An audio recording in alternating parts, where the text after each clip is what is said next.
Alright, so this speedrun has taken me a while to set up, but today I'm going to be doing an Alliance 1 to 70 speedrun on a human monk, obviously for going for a fast time, which I will be trying to get a fast-ish time in this run. Kind of got to play monk right now. It's very clearly the best class for speedrunning. Druid has fallen off a little bit, and I have not actually done any serious Alliance 1 to 70 runs really ever. I've done a few like very casual test runs over time, but this is the first one where I'm like really trying to get a good time. I did a Horde speedrun. Also, that one was 1 to 80, but technically, it's 1 to 70 and then, 70 to 80. So technically that was a 1 to 70 run. That one was done on Undead, also Monk. And I got a pretty good time on that. The exact number eludes me, but I want to say it's like 2 hours, 41 minutes. Ballpark, I might be off by like a minute or two on my memory. But that was pretty fast. So I initially, when I was planning this run out, I was convinced that I would not be able to beat my time for that. Because if you don't know, generally speaking, in a vacuum, Alliance is a little bit slower than Horde. It's not by that much. I would say it's probably like 15 minutes tops, but obviously they use different zones, so Alliance, the route that we're going to be doing, is going to be Elwyn Forest, Duskwood, and Loch Modan, and then Wad, obviously, which, Wad is kind of the same, mostly, between both factions.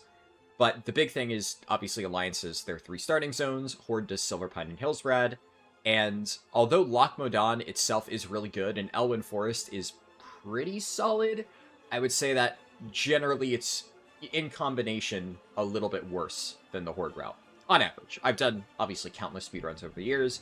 That has been the consistent result that I've gotten, and generally what most other people seem to agree on. The difference isn't that large. Now, things are also a little bit weird, because in the Horde run, the thing with Horde and War Mode is that Horde gets more experience these days in War Mode, so I think I had an additional 10% experience in that Undead run because of that, because generally there is an Alliance slant these days in population, and the way War Mode works is whichever faction is outnumbered gets a larger experience bonus. So those two factors combined mean that Horde is faster. And if I were to do another Horde run right this second, honestly, it would probably be faster than any potential Alliance time. However, I'm really happy with how that run turned out. I don't want to do another Horde run. I've already done plenty of Horde runs. I haven't done any Alliance runs, so that's what we're doing here. And I actually think this has the potential to beat my Horde time for a few reasons. Now, although War Mode is not in our favor, and as I said before, the routes in general, all things being the same, are still in favor of Horde, I actually have now 10% additional experience over Horde, because the new leveling events gives you 30% XP, whereas before I was doing it with the 20% anniversary, and I had the 10% from War Mode. So you would say, well, it's about equal then. However, when it came to the Horde route, obviously I'm only getting the 10% from War Mode from level 20 onwards, because that's when you turn it on. Whereas in this case, I'm getting the 10% extra from level 1. So that's another point in favor of Alliance here.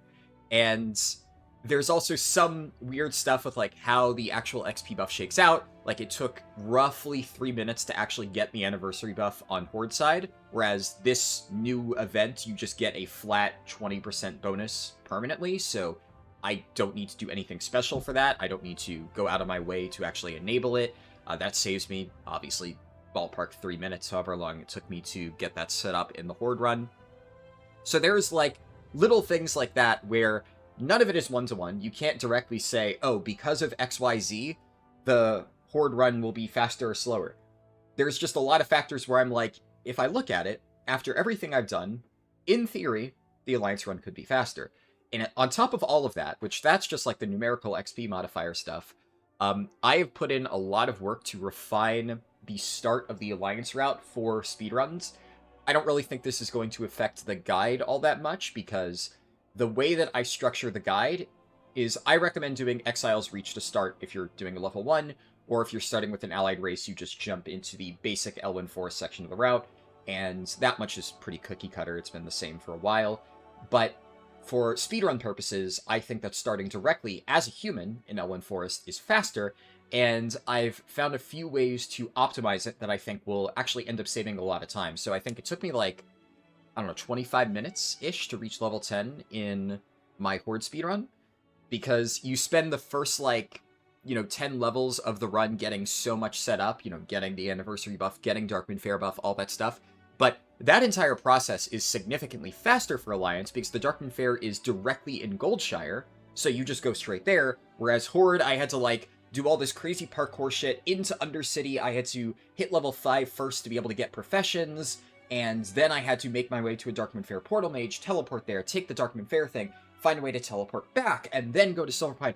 It's a lot of routing, whereas Alliance, it's just go to Goldshire, go to Darkmoon Fair, get your buffs, and then start questing.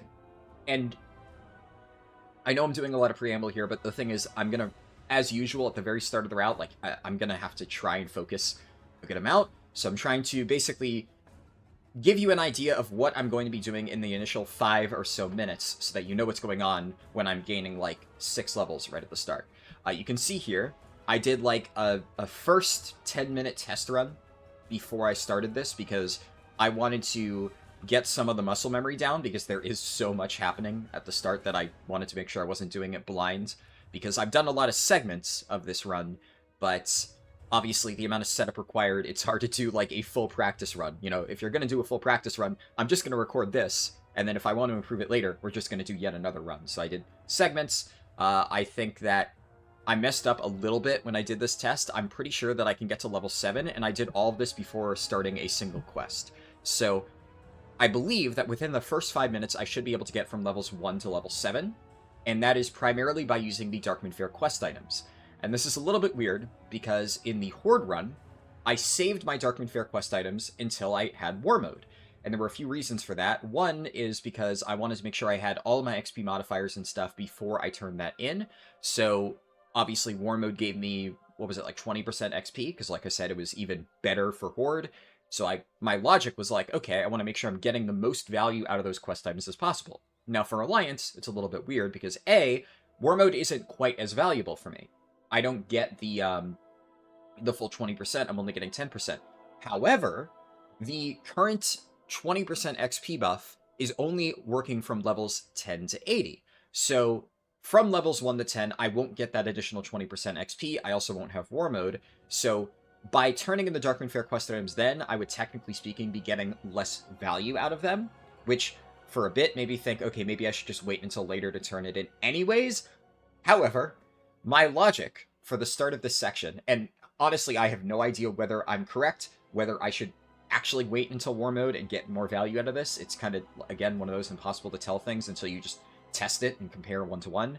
But I'm pretty sure that it would be faster for me to hand in the Darkmoon Fair quest items immediately, because I can do it at level 1. And by doing that, I am getting all of the experience now, getting straight up to level 7, and even though I'm getting less experience by turning it in, I'm skipping like 75% of levels 1 to 10. And levels 1 to 10 are the least efficient levels of the route, because at level 10 you get dragon riding. And once you have dragon riding, you can just zip from point A to point B. So your movement becomes infinitely faster.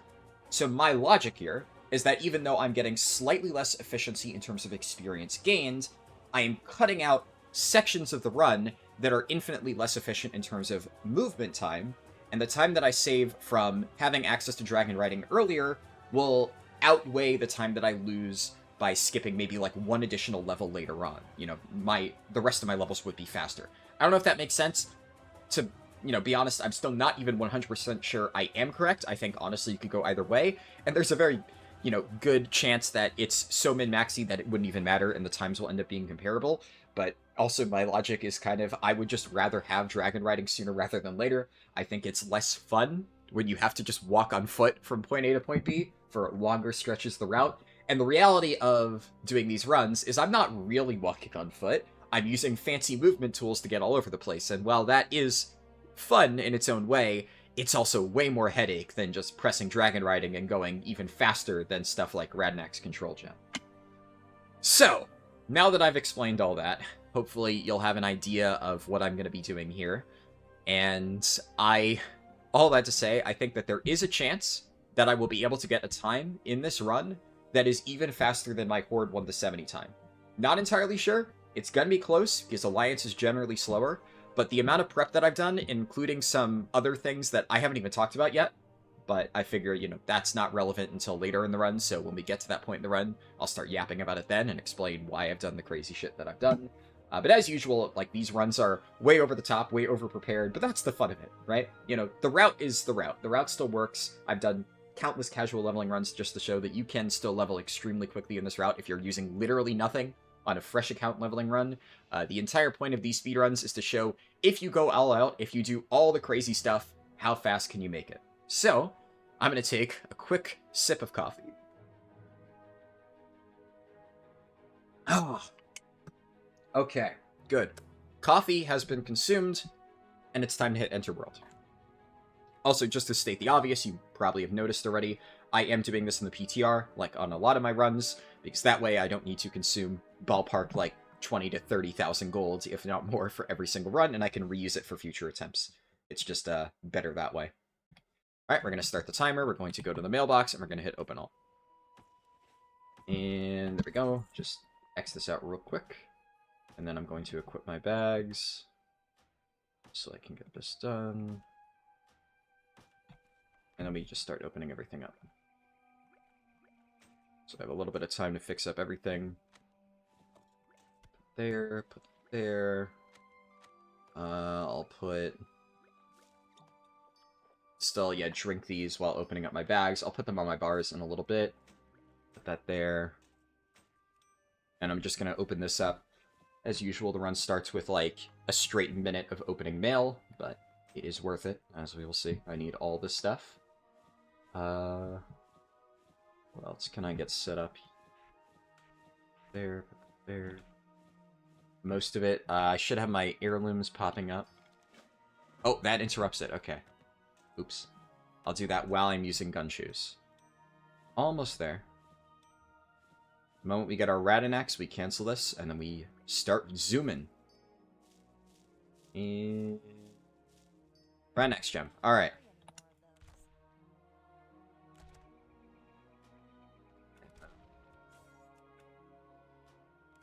Technically, you can do these settings, set that up slightly. You can do this stuff in, like, before creating the character. I always forget. It doesn't really matter. It's not really that much of a time loss, if any. Jump to conserve a bit of momentum. Drag this, put it on Control R. And here... okay, this actually didn't realize it doesn't cancel. I've never tried to do something like that, so I've never realized that it doesn't cancel upon entering an inn. And we're going to go over here. And honestly, I'm just gonna... To save a little bit of time, we're gonna walk here. Technically speaking, I could probably get away. No, actually, I wouldn't be able to. Yeah, so I would need to walk. Main thing is, I'm gonna need to hit the portal. So... I forgot to load in Darkmoon Fair. Usually what I do before starting these runs is I go to, on the PTR, every single active zone. And I just, like, every zone that I plan on using in the run, I go over there and I just enter it to make sure that I'm not the first person loading in, because that usually loses you a bit of time. But there, it wasn't too bad. Okay, we got the Goblin Glider. Good. Now let's equip all these heirlooms.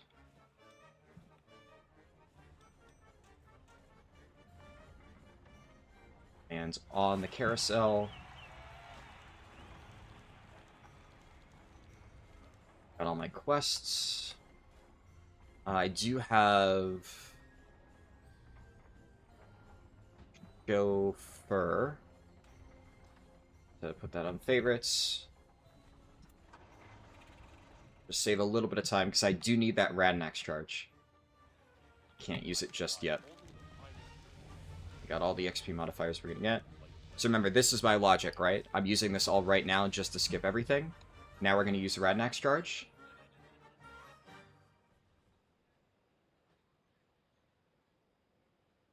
We're gonna do this. Oh yeah, also Sage, this.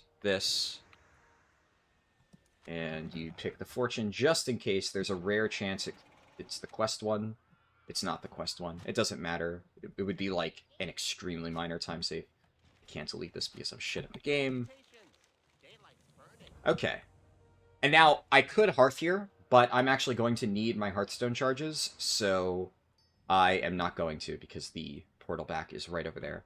So I'm actually still barely off level 7. That doesn't really matter that much. We're fine. Okay.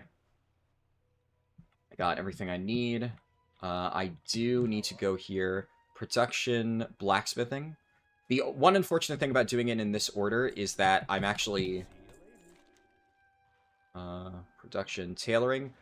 I'm unable to get these profession quests immediately, but that's fine, because I'm going to go back there later on just to get top hats, which arguably I probably should have done right now when I got it, but I forgot, so we're gonna take a detour. There's always gonna be something that slips through the cracks, but that way, going back for the top hats actually won't really matter that much, because I'm just going to be getting extra profession quests, and initially I didn't plan on routing them in, but that's okay, because I still prepped the other stuff anyways, just in case, and I'm glad I did. Okay, what else do I need? What else do I need? This stuff, this, there. I'm gonna go pick up the quest first. Can I make that jump? Yes, I can. Looks fancy as hell. Okay. Hello. Let's grab food buff real quick, and pot. Alright, actually, I can slam a Radnax here, that's fine. And we're gonna go and do... This is where I always forget whether I need to do these quests first. What can I do for you? Farewell. I think it's... Yeah, I do think I should pick these quests up first, yes. Because it requires me to go to the other farm, which is where I turn in the kobold stuff. So, it is worth it. I don't have auto turned on. Okay, we're gonna go over here. And we're gonna Radinax back. And then I'm gonna go to Toy Box, search Caddy, and cancel this. And fuck up the typing. Okay. Can I help you? Caddy. Grab another Radinax. Radinax again. Was I supposed to pick up a quest in here? I was. This is not off to a great start. We're consider the charge a waste. Okay, fuck. It's fine. Honestly, if I'm fast enough, I can probably just go back and grab another Radnax from that same caddy, because she doesn't despawn for a while, and I have overcompensated. I have way more Radnax gems than I actually will need, so we should be fine. I am dying.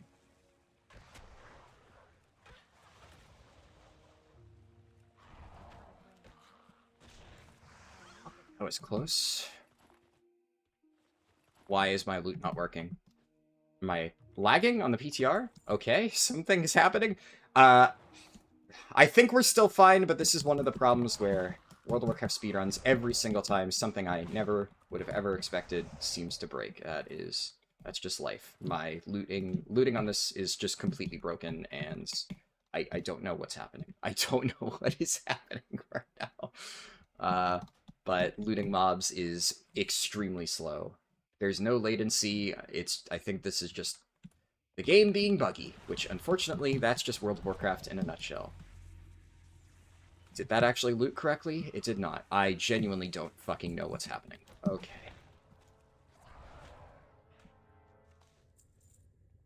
Oh!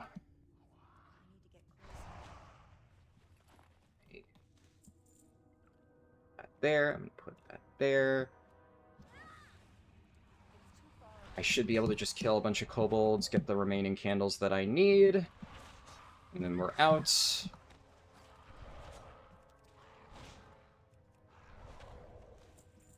Alright, swiftness potion, it was this way. See what I mean about the first 10 levels being absolute hell? This is why we want to skip it. I should have used Radnax Gem there. and I'm struggling to get up the wall. This is really not good. And it doesn't matter, because Catty despawned faster than I thought she would. Holy fuck. Oh my goodness. Yeah, see, this is what I mean, by the way, when I say that, you know, there's gonna be inevitably, in all of these runs, something that happens where I'm just like, well, this has gone kind of terribly, and I absolutely 100% could have optimized this start better, but it is so hard to do all of this in one sitting that if I were to do it again, you know what I'd do? I would just do a completely separate run from scratch. But I've already done all the prep for this run, and I already think that it's still going to be pretty good, because the reality is a lot of the stuff that's going wrong is not like catastrophic, oh my god, the run is over type stuff. It's like min-maxy, yeah, I'm losing like 10 seconds here, 10 seconds there, and although it annoys me because I know that it could be really faster, you know, it's still fine. It's just pissing me off that I'm making all of these tiny mistakes, which, you know, compounding will probably cost me like, you know, a few minutes for this section. Does that suck? Yeah, it really sucks. I really wish that I wasn't losing all this time. But what are you gonna do?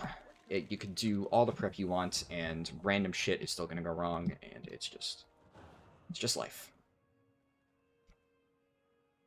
Yeah, I definitely should have used Radnex earlier, because Radnex can't go over water unless you make the jump.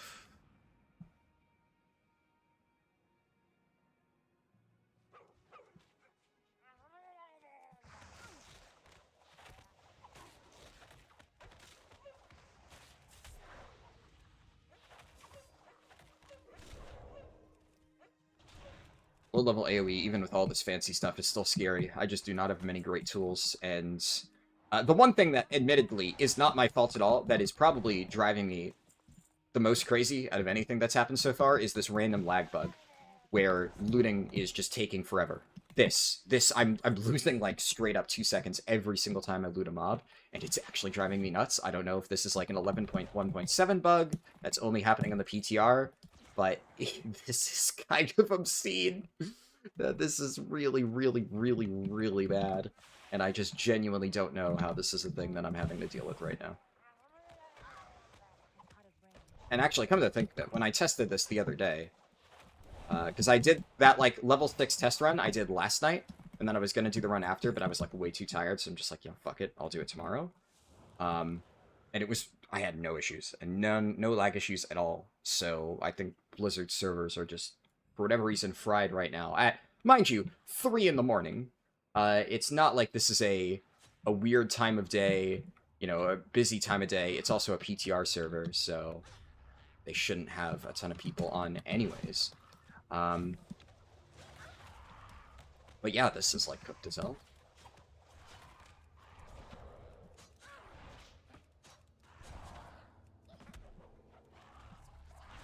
If I knew the mobs were going to hurt this much, I honestly would have gotten health pots for this section, but it was going to be that bad.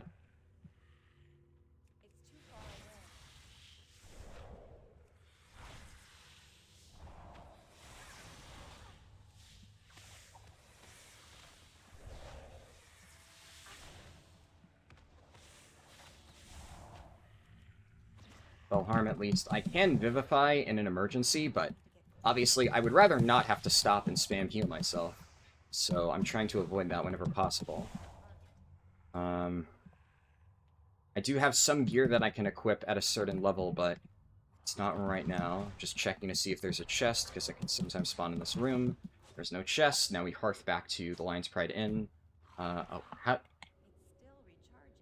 I don't know, just my brain shut off and I didn't realize I was still in combat with a kobold. Okay. All that shenanigan shit is done. The good news is that we're now level 10. So the most annoying part of the run is officially finished. Thank fucking God. Now I can fly, and now I don't need to do all of those, you know, routing things. Okay, I just realized one of the problems. I've been using a one-handed weapon this entire time. Right. Okay, so, fun story. When I did that test run earlier that I mentioned, one of the things I realized is that monks don't actually get dual wielding until, what's it called? Because when I did the undead run, now I need to switch my mount. I forgot his favorite mounts. We're gonna be using this one apparently because alphabetical order, even though this thing makes so much noise. But this is our mount for the run. Okay. One thing I realized is that Windwalker isn't, or I can't talk. You aren't able to dual wield until you get specs. I forgot about that because I used the two-hander in my previous monk run, and I decided to switch to dual wield for this one, and loot bug's actually gonna make me. I'm going to lose my. I'm gonna snap. I'm gonna snap. I'm gonna snap. What the fuck is this? What the fuck is this? I don't even need to loot that bear. I'm just actually losing it. I'm actually losing it. This thing is actually tempting. I'm so tempted to just restart the run right now. I'm actually just I'm having a teensy tiny mental breakdown at the moment because I have never seen anything quite this fucked in the middle of a speedrun. I've never ever seen something to this bullshit degree of just randomly a fundamental game mechanic decides it's just not going to work today. That's fucking nuts. Thank you, Blizzard. Jesus.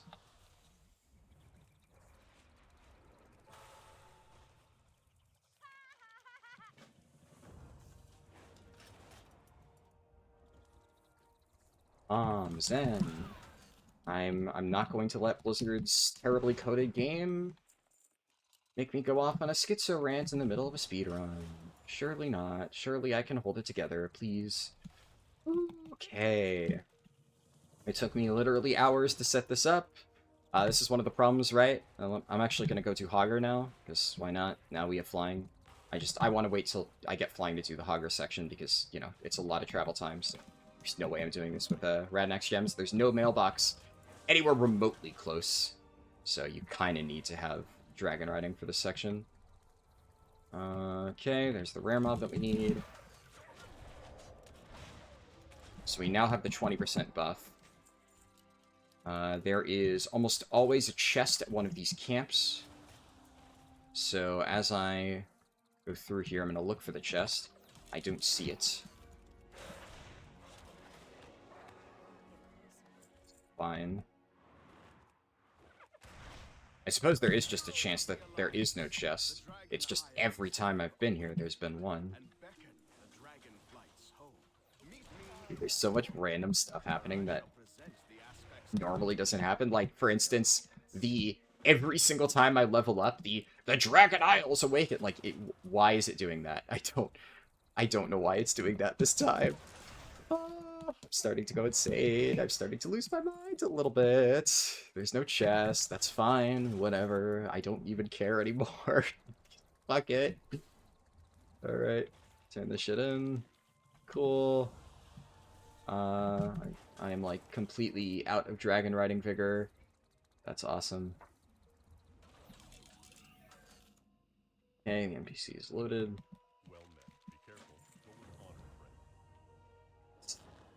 Because I'm out of dragon riding vigor, I'm going to use my last Radnax gem, and I need to spend my talent points anyway, and it's hard to do that while dragon riding, so I'm just going to do that now. There, put that there, put that there. Actually, no, put that there. I also believe I have Rising Sun Kick, and it's just not on my bars. Paralysis there. Alright, I should have one vigor. Use that to coast our way back into Goldshire. Just barely.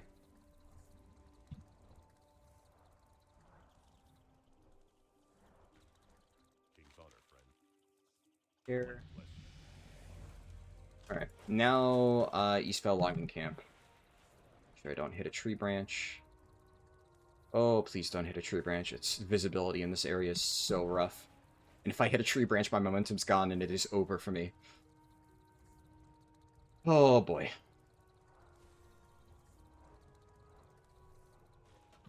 Okay. Because I'm still trying to conserve vigor, I'm going to use, like, an extremely ancient strat that I haven't done in, like, forever. We're going to do this. We're going to take a little ride up the river. Whee!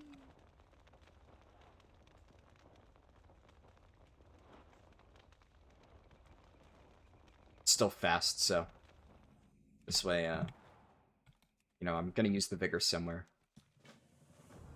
Alright, now we have to take a detour to the woods over here, because there's a bunch of stuff that we need to kill, and there's also a bunch of rare mobs. Do I need to loot either of these? No, it's literally just kills.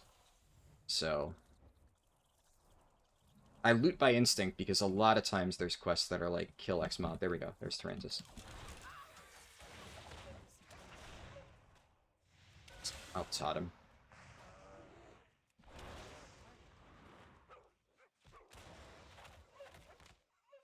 Okay.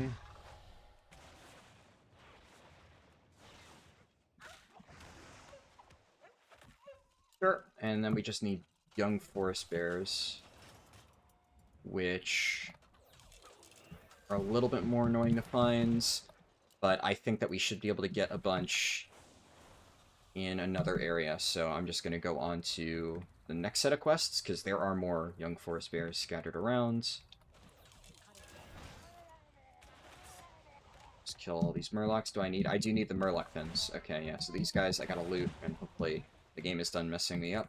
Yeah, see, I think it might just be Blizzard servers just completely shit themselves for a bit, because that seemed to be normal looting speed. Of course it happens right when I start the run. But yeah, honestly, if this... Yeah, okay, that's fine. If the lag thing on looting had been happening for the entirety of the run, I probably would have just restarted. Because that would have been driving me insane for the next, well, however long this speedrun is.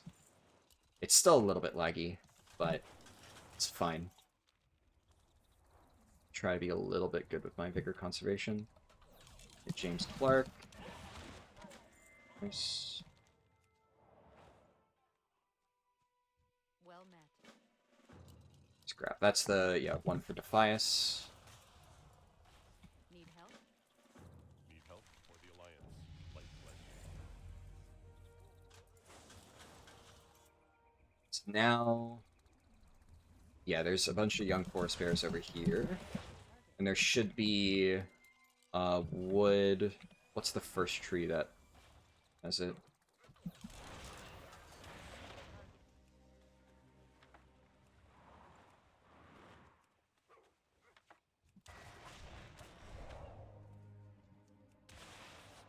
It's too far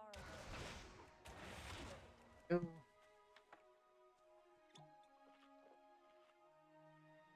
Brush that real quick so I don't forget. That should probably last me until the next section, which should be level 20. That's when I replace those consumes. I need 4 more bundles of wood. Funny thing I'm realizing is this quest, when you have to factor in that we now have dragon riding, it feels a lot less efficient. I feel like it's probably still worth doing this, even in speedruns like this, just because you're already here, but killing things is a heck of a lot faster.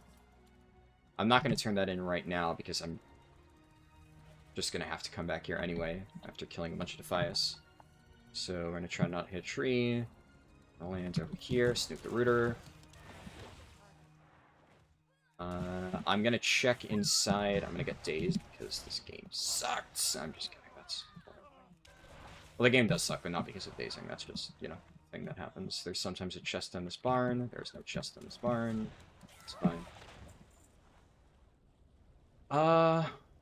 Okay, AoE looting picked up most of those.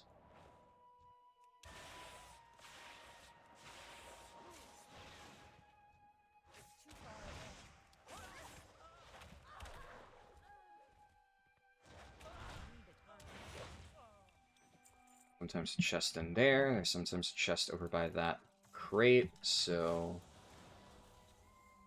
Nope. Now we go check for rares. So there is a rare that patrols all the way down the coast. Yeah, oh, I'm so glad. This is like my cutoff point here. Pretty much I would have gone past like those trees, and then I would have circled back. Because he can patrol all the way down the coast. There's a chance that he would have just been right where I needed him to be. But the odds of that happening were really low, so I'm like, oh, I'll at least fly a little tiny bit and then cut my losses. So that worked out well. Then there's the fox rare. Okay. We go turn in at the bridge.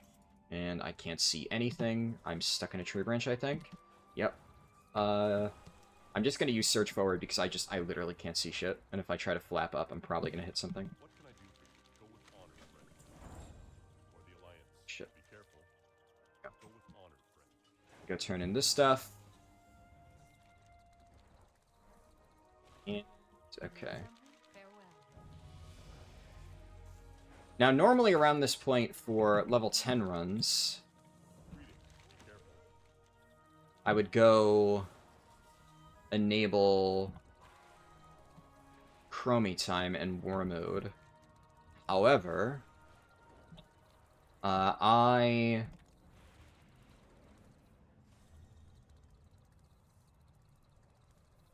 can't think of words.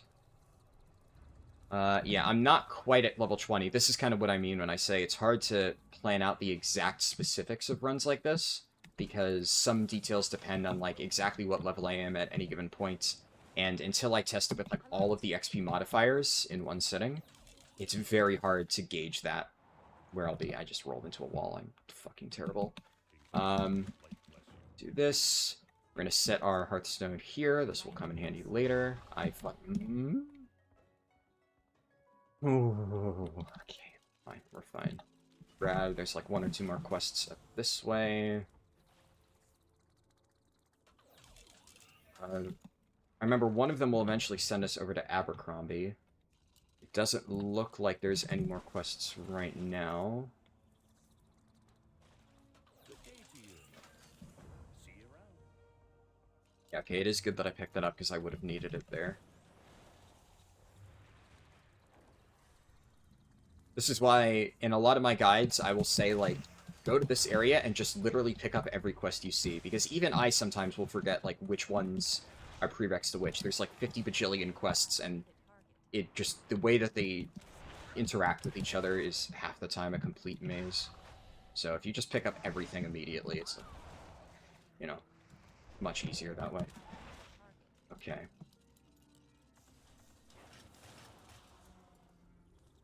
I don't need to loot the Worgen, right? Yeah, but I do need to loot the slash bundle of letters that I just flew right past. Where is it? So it's right here. Okay. Yeah, this is where you just kill a bunch of stuff in the woods. So I will do just that.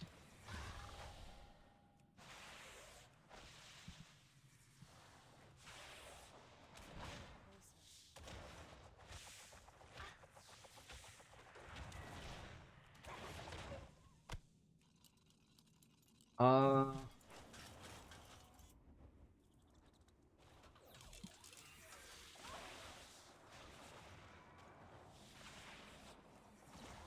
of range. Go. Apparently in range.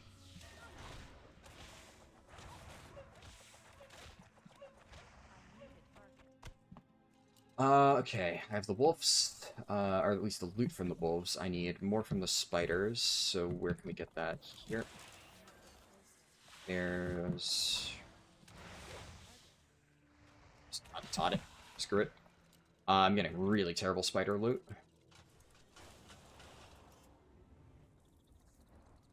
Let's loot this is in a good spot.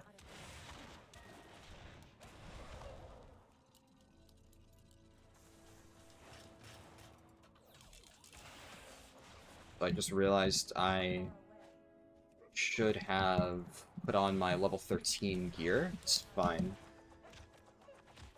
Bag is that in. Can't equip that while stuck in combat. Why am I stuck in combat? Game, why am I stuck in combat? Blizzard, why am I stuck in combat? Thank you.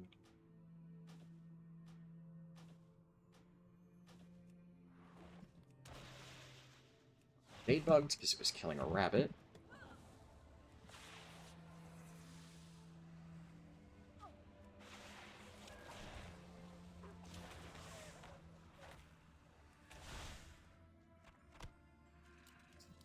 Actually, some of the worst Dusky Lump RNG I've ever seen, but that's fine, as long as I get it by the time that I finish off all the wolves, but we're kind of at the end of the spider spawn locations, so... Yeah, we're definitely gonna have to kill extra spiders. Thanks, game.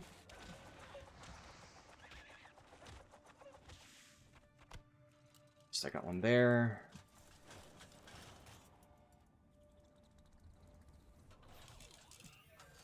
desirable. Out of range. And I don't need another one.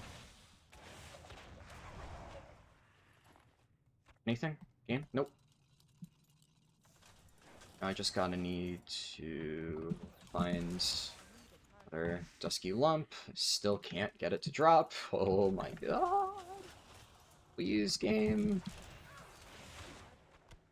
Go, thank you. Small detour at this camp to check for chests. No chests so far, that is kind of unlucky. Yeah. To the point where I'm actually going to check this random camp because I'm pretty sure... Jesus Christ. Yeah, the fact that I have not seen a single chest yet is, like, actually just abysmal RNG. Because this is on the PTR. Well, that is another small advantage to the PTR. Also, that mount is so wide, it got caught in the opening. What can I do for you? See you later. In fact, I really hate this mount so Well much. met. I really hate this mount so much. Be careful. Need help? Point where I'm actually just going to go over here, and I'm just going to...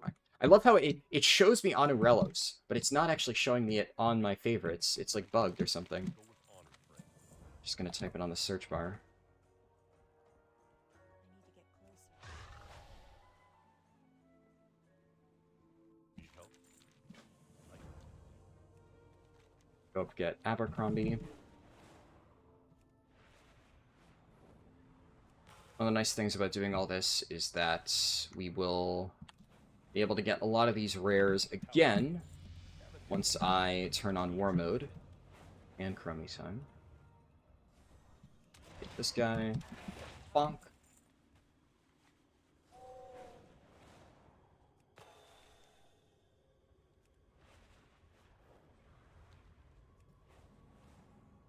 Avoid the tree branches. There's another quest up there. Greetings.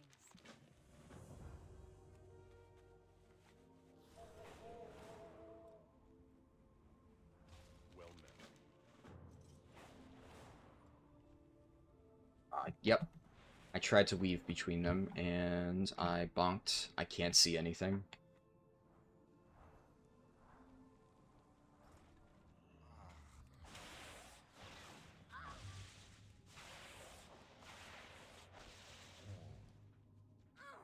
Wait. Maybe I should have used, like, one less, Jade Lightning. There, it's fine. What now? Dark lady watch over. Okay, now we kill rare mobs. Because that should be enough to get me there, and then the rare mobs will be back up. So we got that one, and then... It's a rare this way.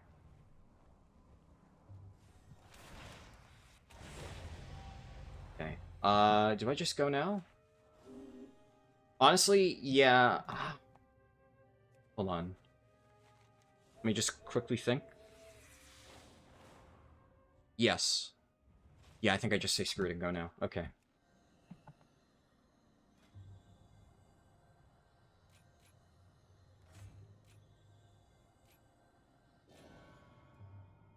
It's fine. It should save my talent progress.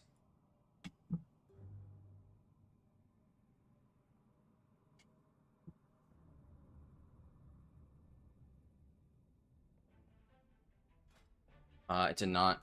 Just gonna spend this real quick then. For now. Turbo Fists. Just put that there. Okay. I actually don't think I'm gonna do any of those quests in this run. I went to the Orgrimmar portal. So used to doing Horde runs. Okay, I need to make sure I turn on War Mode, and I need to enable Chromie Time. I can't forget to do both. We're gonna do this.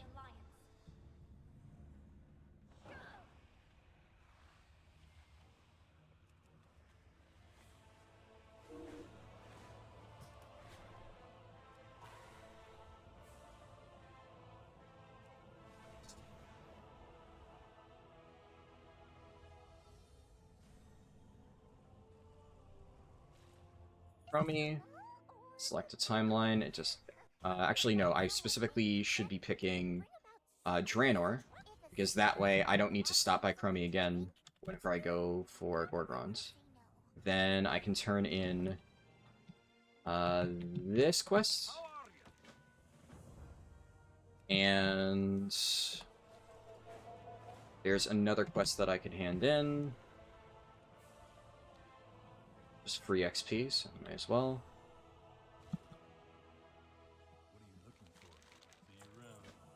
And I'm gonna go back to Goldshire real quick, regardless, because I need to do Darkwood Fair again, so... Actually, all kind of lines up pretty well. It's not as big of a loss as I initially thought it might be.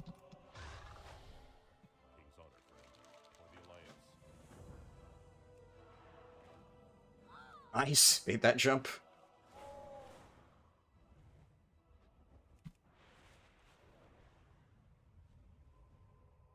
Are there any rares that I could kill while I'm at it? You know what? Instead of...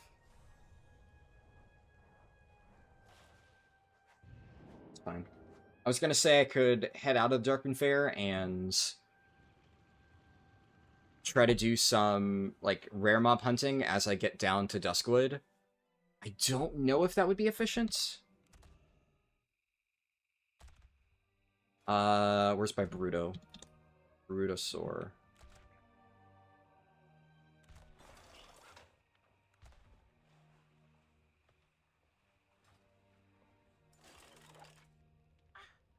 Got it a little bit, that's fine.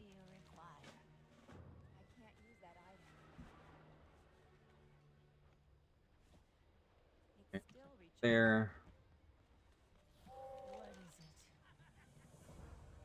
I should be on my Bruto.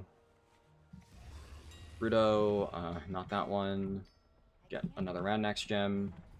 I'll quickly just top this up. Save a little bit of time. And then actually, yeah, now we Radnax.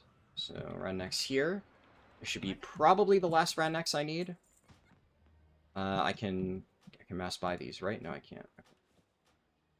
It's funny because I just did a run in Mop Classic, and in Mop Classic, for whatever reason, Darkmoon Top Hats, you can mass buy them and they stack. And I don't know why, but at a later point in time, they just decided, yeah, that makes too much sense. What if we just changed it and made it so you have to individually buy them, and each one takes up a bag space? It's one of those baffling cases of, like, you know, we're kind of getting back, or we're losing quality of life in later expansions. I never remembered that that was how it used to work, so it was kind of, like, shocking to me when I saw it happen in Mock Classic. Like, wait, they actually did that before? Then, what was the justification for taking it out? So,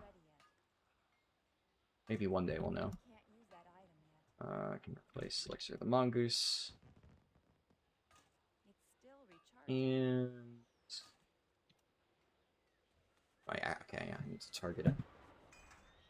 Fine. Well,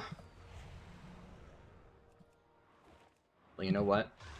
Because I am so close at this point, we're actually going to take a rare mob detour real quick. Just because there might also be some chests that I could find, which would be pretty nice. Oh, there's also a quest I gotta turn in, so... Forgot to do that. Works out well.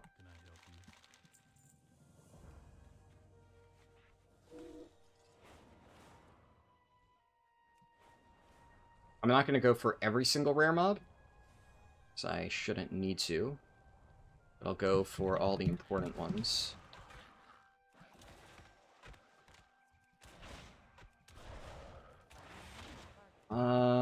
Yeah, no chest there, unfortunately. It's not always up, but... What are you gonna do? Here, Gruff Swift Bite.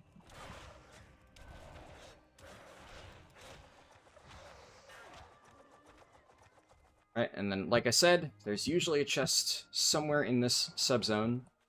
Didn't find it before. I'm gonna be a little bit salty if I can't find it again. It's just not up. Okay, Jesus, this game really does not want me to have chests right now. This is, teensy tiny bit unlucky. By that, I mean it's actually ridiculously unlucky, but whatever.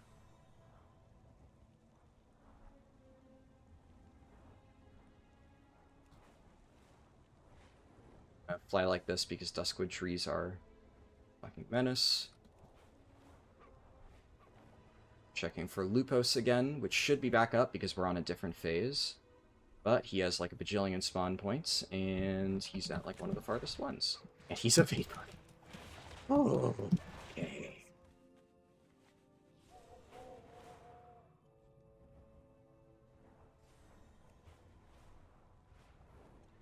And I don't want to really stop and lose momentum, but I didn't see any chests there. There's almost always a chest there, and there isn't, because of course there's not. Is there like an undocumented change in 11.1.7 of like removed every single chest from the game that I just like, missed in the patch notes? Stuck in combat with air.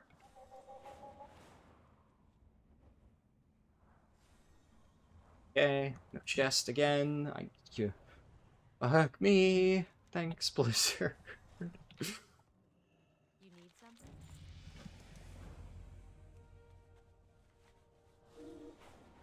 Back up to Abercrombie here.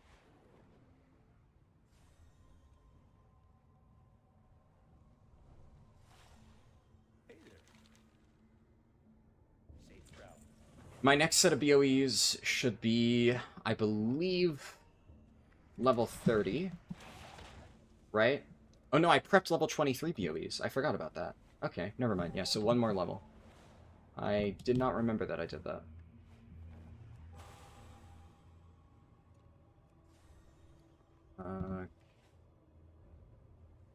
Turn to here. What can I do for you? I should also note, if I sound like way more tired than usual and stuff, it's been a long couple days. I also just earlier tonight, my guild did overtime to kill Mythic Gallywix, and oh my god, I'm stuck in a fucking tree. I hate Alliance zones so much. Just so many fucking trees. But yeah, we did Monday overtime for Mythic Gallywix. Thankfully, we got it. Would have been bad, obviously, if we didn't. Would have felt not so great. And it wasn't even like a bad night of overtime. We actually did it in only 50 minutes. I think we most likely plan to be there for the full 3 hours of normal raid time. Of course, the thing is bugged, so technically we don't have Hall of Fame. Apparently there are Blizzard people saying, like, oh, if you submit a ticket, they will eventually enter you in manually. Which, like, I'm gonna be honest, for people who don't know the, info behind that, the way that Hall of Fame this tier has worked is a complete mess. They've kind of managed to mess up Hall of Fame 2 tiers in a row.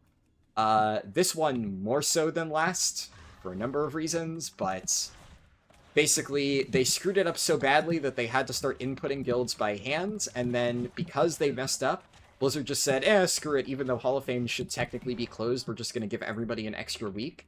And my guild got it on, like, the final day of the extra week. So it's like, not a real Hall of Fame, but it's still, it's good, right? Still Mythic Gallywix dead. Killed it a pretty reasonable time. I think the bigger thing that I'm particularly happy about is, since I joined this guild, they did, like, really, really, really good prog on, Muggsy and Galley so far. So it wasn't like we didn't need to overtime extensively, technically speaking. We actually lost, like, about 45 minutes to Area 52 disconnects on one of our Muggsy nights, so considering that was, like, a big chunk of, big prog night that we lost, and it actually meant that we didn't kill Muggsy until this Tuesday, the start of the week, instead of doing what, we should have been able to do, which is kill him on our last raid day, Thursday, the previous week. Hello. It kind of makes up for it. And if you, obviously this is like partial cope, but if you take into account the fact that we did lose that time, and the game did screw us over, then we would have killed, probably, most likely, in our normal raid hours if Blizzard's servers hadn't screwed us over. So it's like, it's almost good that we killed it within like 50 minutes or so of overtime. But even though it wasn't that long, right, it's still exhausting, and it's stressful, right?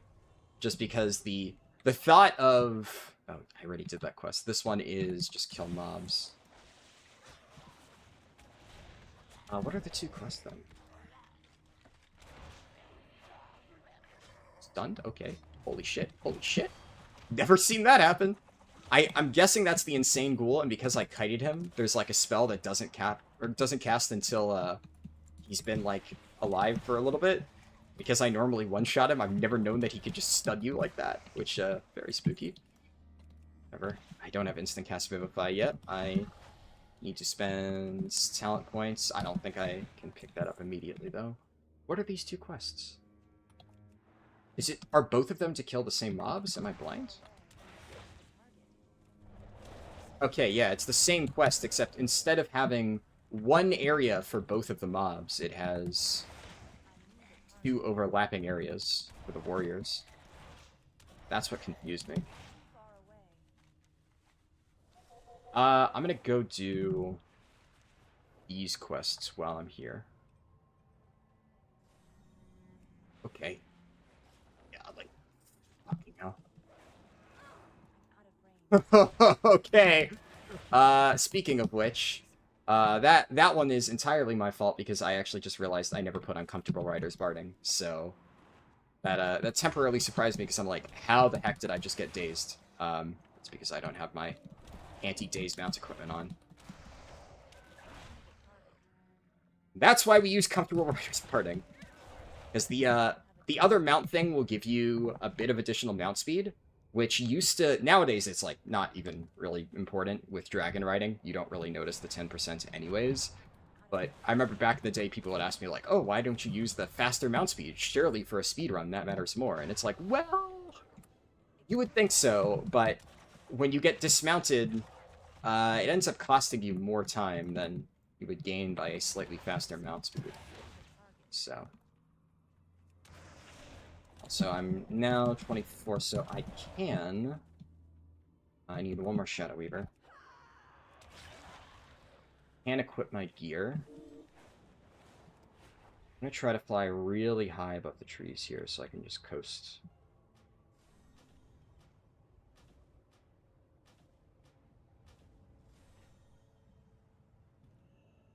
Need help? Well met. Have a good one. Hey there. Safe travel. Oh, well... Talent points. This. Now I have Insta Vivify. Okay, perfect. Don't hit a tree branch. I hit a tree branch. Oh my god. Some of them are just... Like, some tree branches you just kind of hit, and then you bounce into them, and then you fall to the ground. Other tree branches will just completely shut down all of your dragon riding momentum, and will just lock you in place. It's something to do with, like, the weird classic geometry on the trees. It just gets super fucky. That's one thing that, honestly, so much easier to do, like, anything in Silverpine and Hillsbrad, because Horde doesn't have to deal with, the terrible, terrible tree geometry present in here.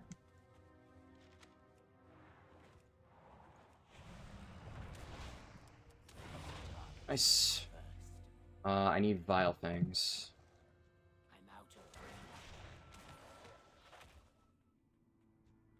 Over there, so I can do this. Nice. Come on. Come on. Come on. What am I in combat with, game? Hello? That feels like especially bad today, more than usual. Normally don't have that many problems with it. Actually, I just realized. No, I want combat wisdom. Yeah. Shit. Oh well. Oh well. What can I do for you? Okay, that's a new one. Landed above the door. Hello. Have a good one. Just to, because there's no way I'm gonna be able to, like, shoot the gap into that tiny door frame. I'll just run.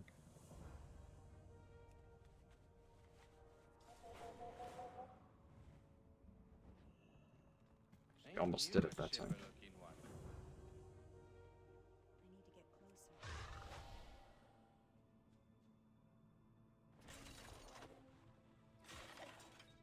Nice. King's Clean. honor. We're doing the Stelvin quest. I want to do that later. Yeah, no, I do that later. And I go out here. What do I want next? Probably G-Burst. Sure. Don't hit a tree. Oh, okay. Kinda. Almost. What's your story? King's honor,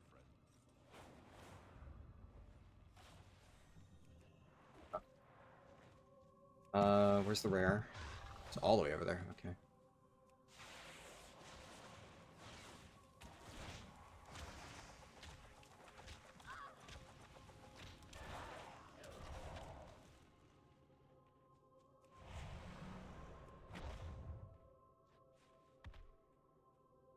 I'm, like, very surprised at the lack of chests. I'm not even entirely sure if chests spawn in that area. There's definitely chests that spawn in the ogre area. What can I do for you? So That's enough gabbing for me today. there should definitely be some chest in this general vicinity. Because remember, this is PTR. One of the advantages of PTR is, you know, standardized RNG. Nobody else is on here, so it's, you don't need to worry about, you know, whether things are up. The chests can be a little bit finicky. Obviously, sometimes rares have patrol routes. It's not always worth checking every single one. So it's not like 100% guaranteed, but I am having particularly bad luck this time around.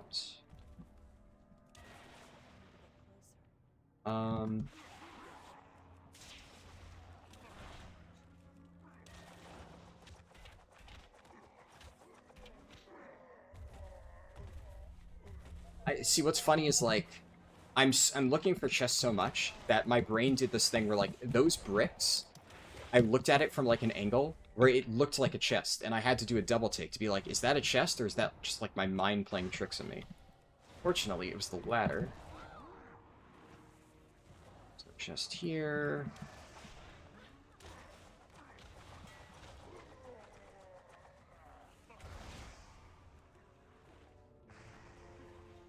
Not gonna hit the guys in the back. Oh, they invaded at the last second.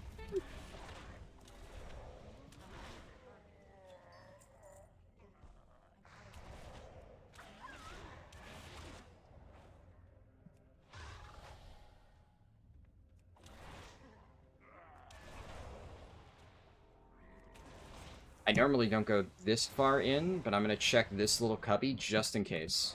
There's no chest. I'm actually starting to lose my mind. What is happening? Where are my chests? Game, hello? Please? Just one scrap of chests? Just one. Just gonna put my XP pots there because I will need them.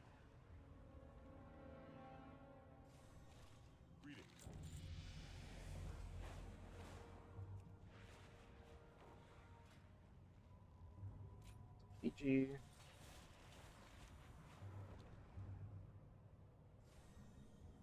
Okay, that was actually kind of sick. What can I do for you? I don't know how I dodged that tree. What can I do for you? Go do this stuff.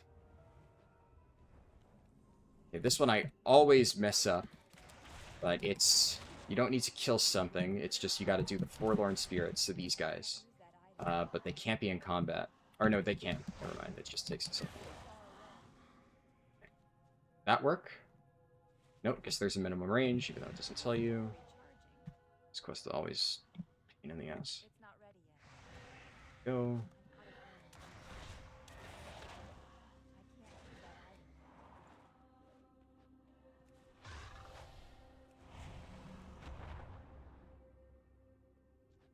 Go chest. Right. Fuck you two, game. Don't get me... No damage procs, no damage procs. Yeah, see, the problem with that one is I do so much damage that if I don't auto-attack it down, there's a chance that I just, like, randomly wombo combo a bunch of procs and one-shot it from, like, 60%. I deliberately need to get it to 20% to, I think it's 25% or lower, and there in auto brought it to 20 by mashing the button, then I don't accidentally kill it. Here we get like a brief moment of roleplay. This is another nice thing about the Horde route. Because the Horde route has unskippable roleplay, which normally would be bad, but, you know, it works out because the Horde route's just really fast. You have so much time to do all, like, the sorting stuff early on. Alliance just has never had that. There's never been a good spot, which, I mean, is good, right? Ideally, you would think, oh, wouldn't you want to cut out as much roleplay as possible? And while that is true, you know, it just kind of works out in the Horde run because, you know, those zones are very strong regardless. So I want to do this. I want to do this. My buffs. I need to put top hat on my bars. Okay, I think I got a lot of the basic stuff figured out. Just wait.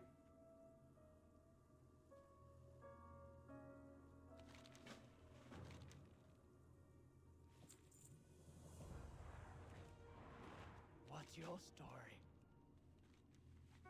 Now, kill a bunch of spiders, do all that stuff.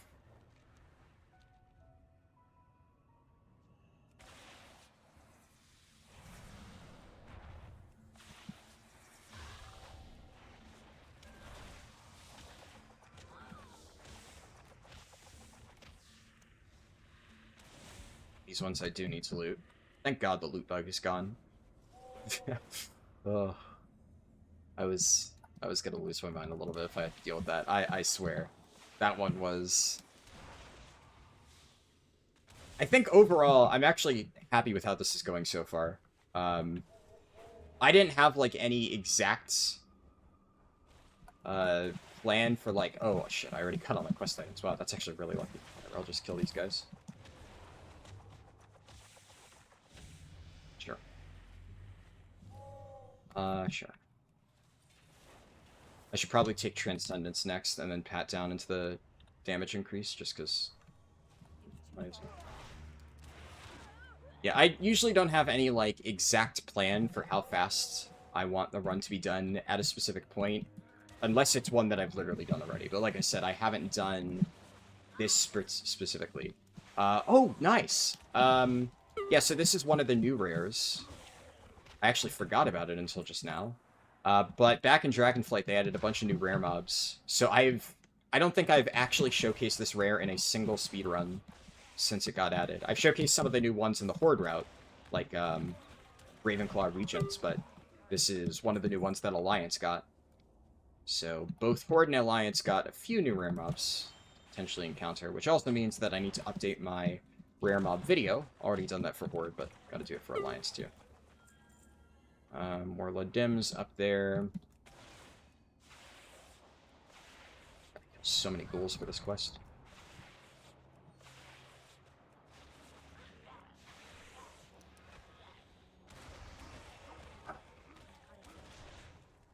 Fine.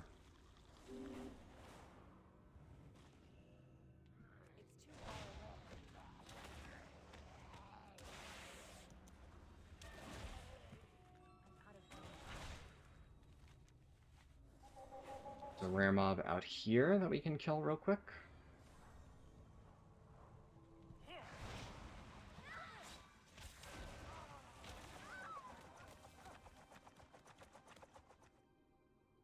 Combat? Combat? Combat? Combat? Okay. Yeah, that feels particularly bad today.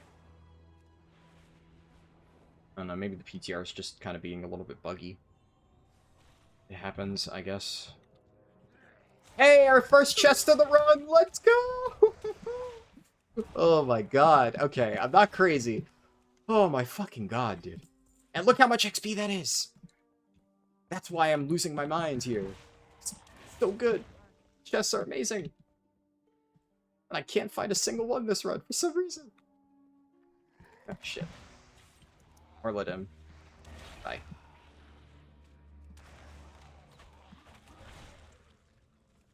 It's unfortunate that even with dragon riding, the way that the quest progression works out is that you pick up the quest to kill Morladim all the way at the very end of Duskwood in Darkshire.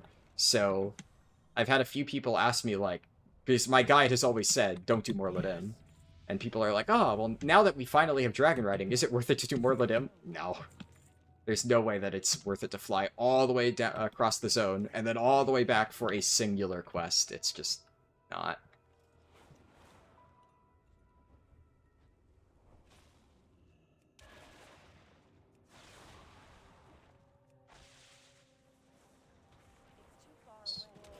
To go to the coast afterwards.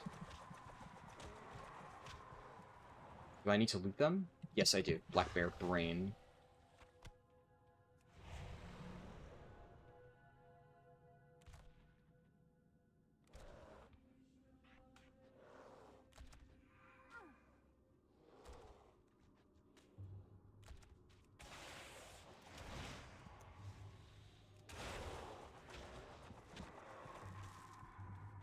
Okay, I'm gonna fly past the road, just because there's likely a larger cluster of bears that I can kill.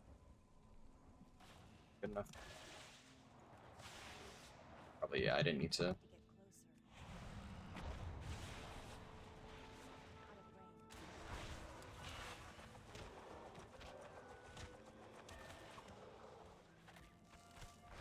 Nice. Quest done. Don't hit a tree, don't hit a tree, don't hit a tree. Oh. Okay, overshot the quest turn in though. Good day to you. Don't remember if there was a follow-up or not.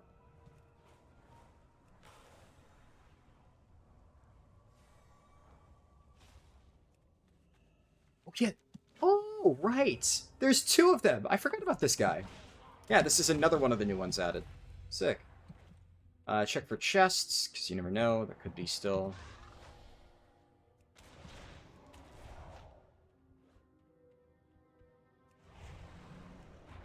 I remember back in SOD P1, I camped this particular crypt for a while, because there was a rare mob that dropped an item that, like, summoned a mob or something, and people were using it to cheese Black Fathom Deep Slugs.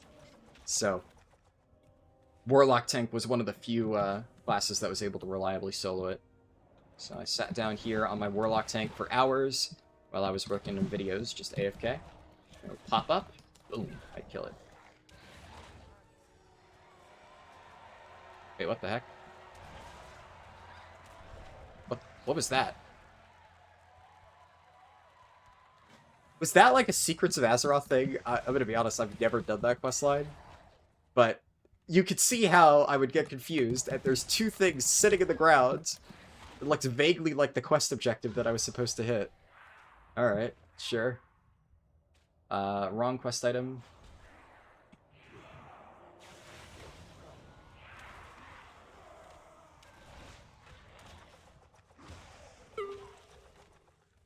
Where do I turn this in? Okay, I do need to go outside here still.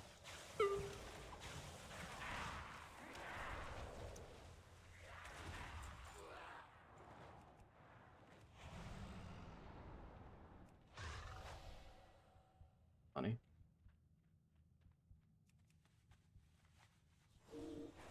We're gonna turn this in, and then I'm gonna hearth. I'm pretty sure I hearth here. I think this is the last quest in this chain.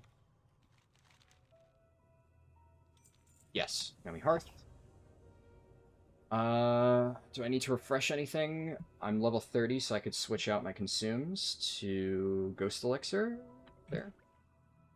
Not quite at Bear Tartar territory yet, though. And start using Potion of Tolvir. We can start using scrolls. Where am I going? Oh yeah, I have like a moment of roleplay because he translates this thing. Right? Oh no, that's a different quest. Hello. Yeah, thinking of something different.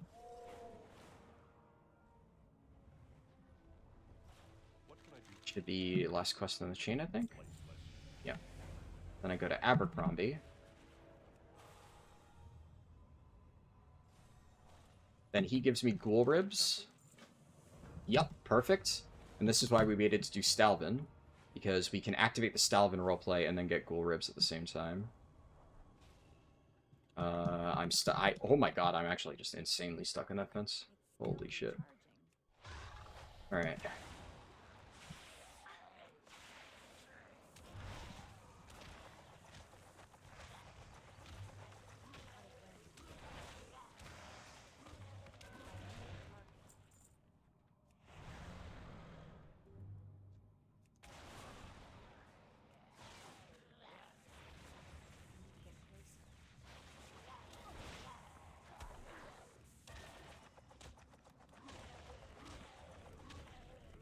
Salvin has some long-ass roleplay. There we go. Too far away.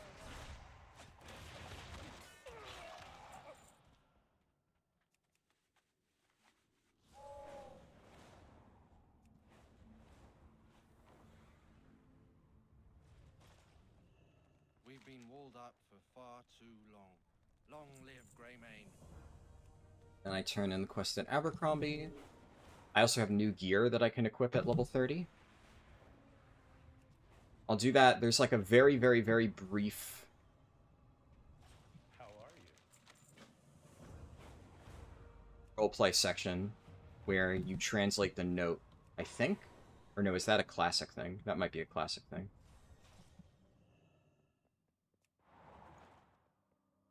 Light be with you. Yeah, it's a classic thing. In classic, you get a note, then you have to bring it to that guy, and then he does roleplay.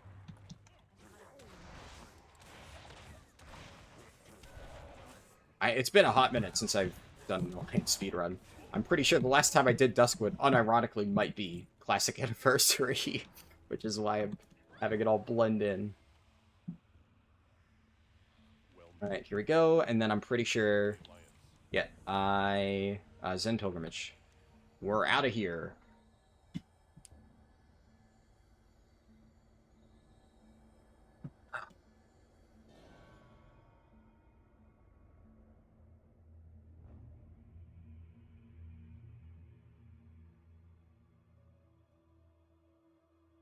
Okay, where do I go next? Honestly, I did save the thing. God damn it. I'm trying to debate what I do.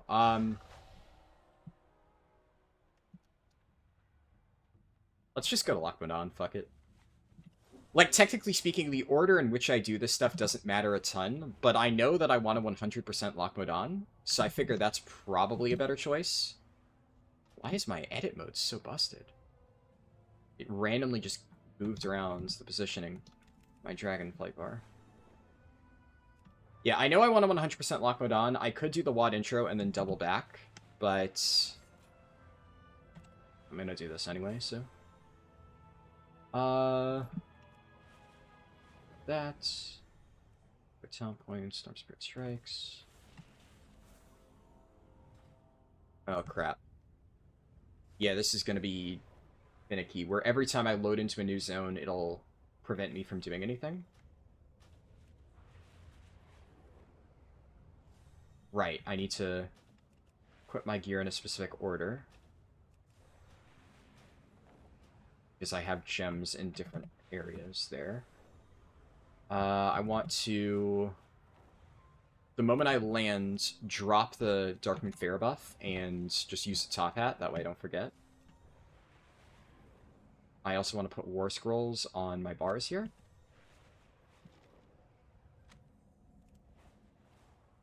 I think that's everything that I can do. Alright, we're gonna do this, we're gonna land, I'm gonna do top hat. It's Lockmadon time. Whew.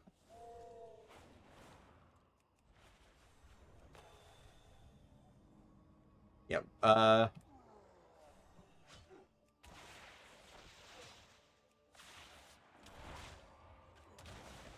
there's usually a rare here. I think it might have multiple potential respawn points. I'm hoping, what can obviously happen sometimes on the PTR is if I haven't been in a zone for a while, it'll, like, unload. And then when I come back in, there will be 0 rare mobs up. Because, quite literally, I've just entered it. If that happens, what I will most likely do is just do WAD intro. Because at this point, it's fine. We can set our Hearthstone to Thelsimer. I'll lose maybe, like, 30 seconds. So it wouldn't be... It wouldn't, like, actually really matter much at all. But... I'll know, like, in a little bit. Because there's...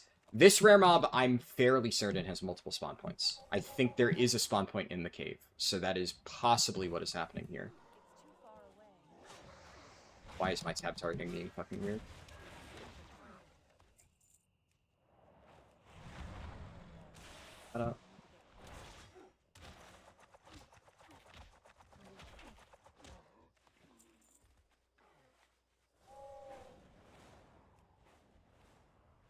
And I did double check just before starting the run that Lockmodon was loaded in. So, should be working. Though admittedly, I didn't check this rare mob. I checked the ones around the lake I looked at. Just because there's a bunch that are, like, really, like, out in the open, easy to spot. So I was like, okay. Just fly over, rare mobs up, yep, good to go. So that's what I would do again, because I know for a fact that unless the zone has unloaded, Gosh Haldir, the crocodile rare mob, should be alive. So what I'll do is just when I'm flying to Thelsamir, I'll take like a quick 10-second detour, look to see if he's alive. Yeah, because this rare mob definitely seems like it's not up, which is not normal. Unless there is like another spawn location that I'm unaware of, which I find unlikely.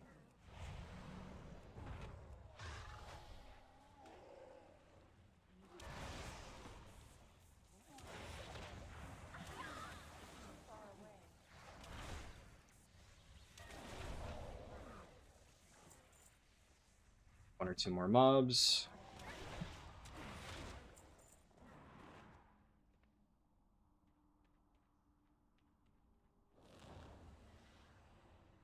Maybe that's the reason why there's no chests. Maybe, like, the zones didn't load properly. Or they had only been active for, like, a short period of time. Even though I thought I had them all loaded properly. It's never easy to be 100% sure that it's correct.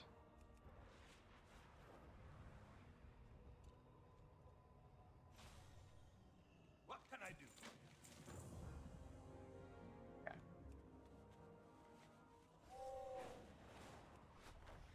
Flyover of the lake. Gosh, Haldir is not up. Then, bare minimum, we should have gotten... No, Gosh Haldir's there. Okay.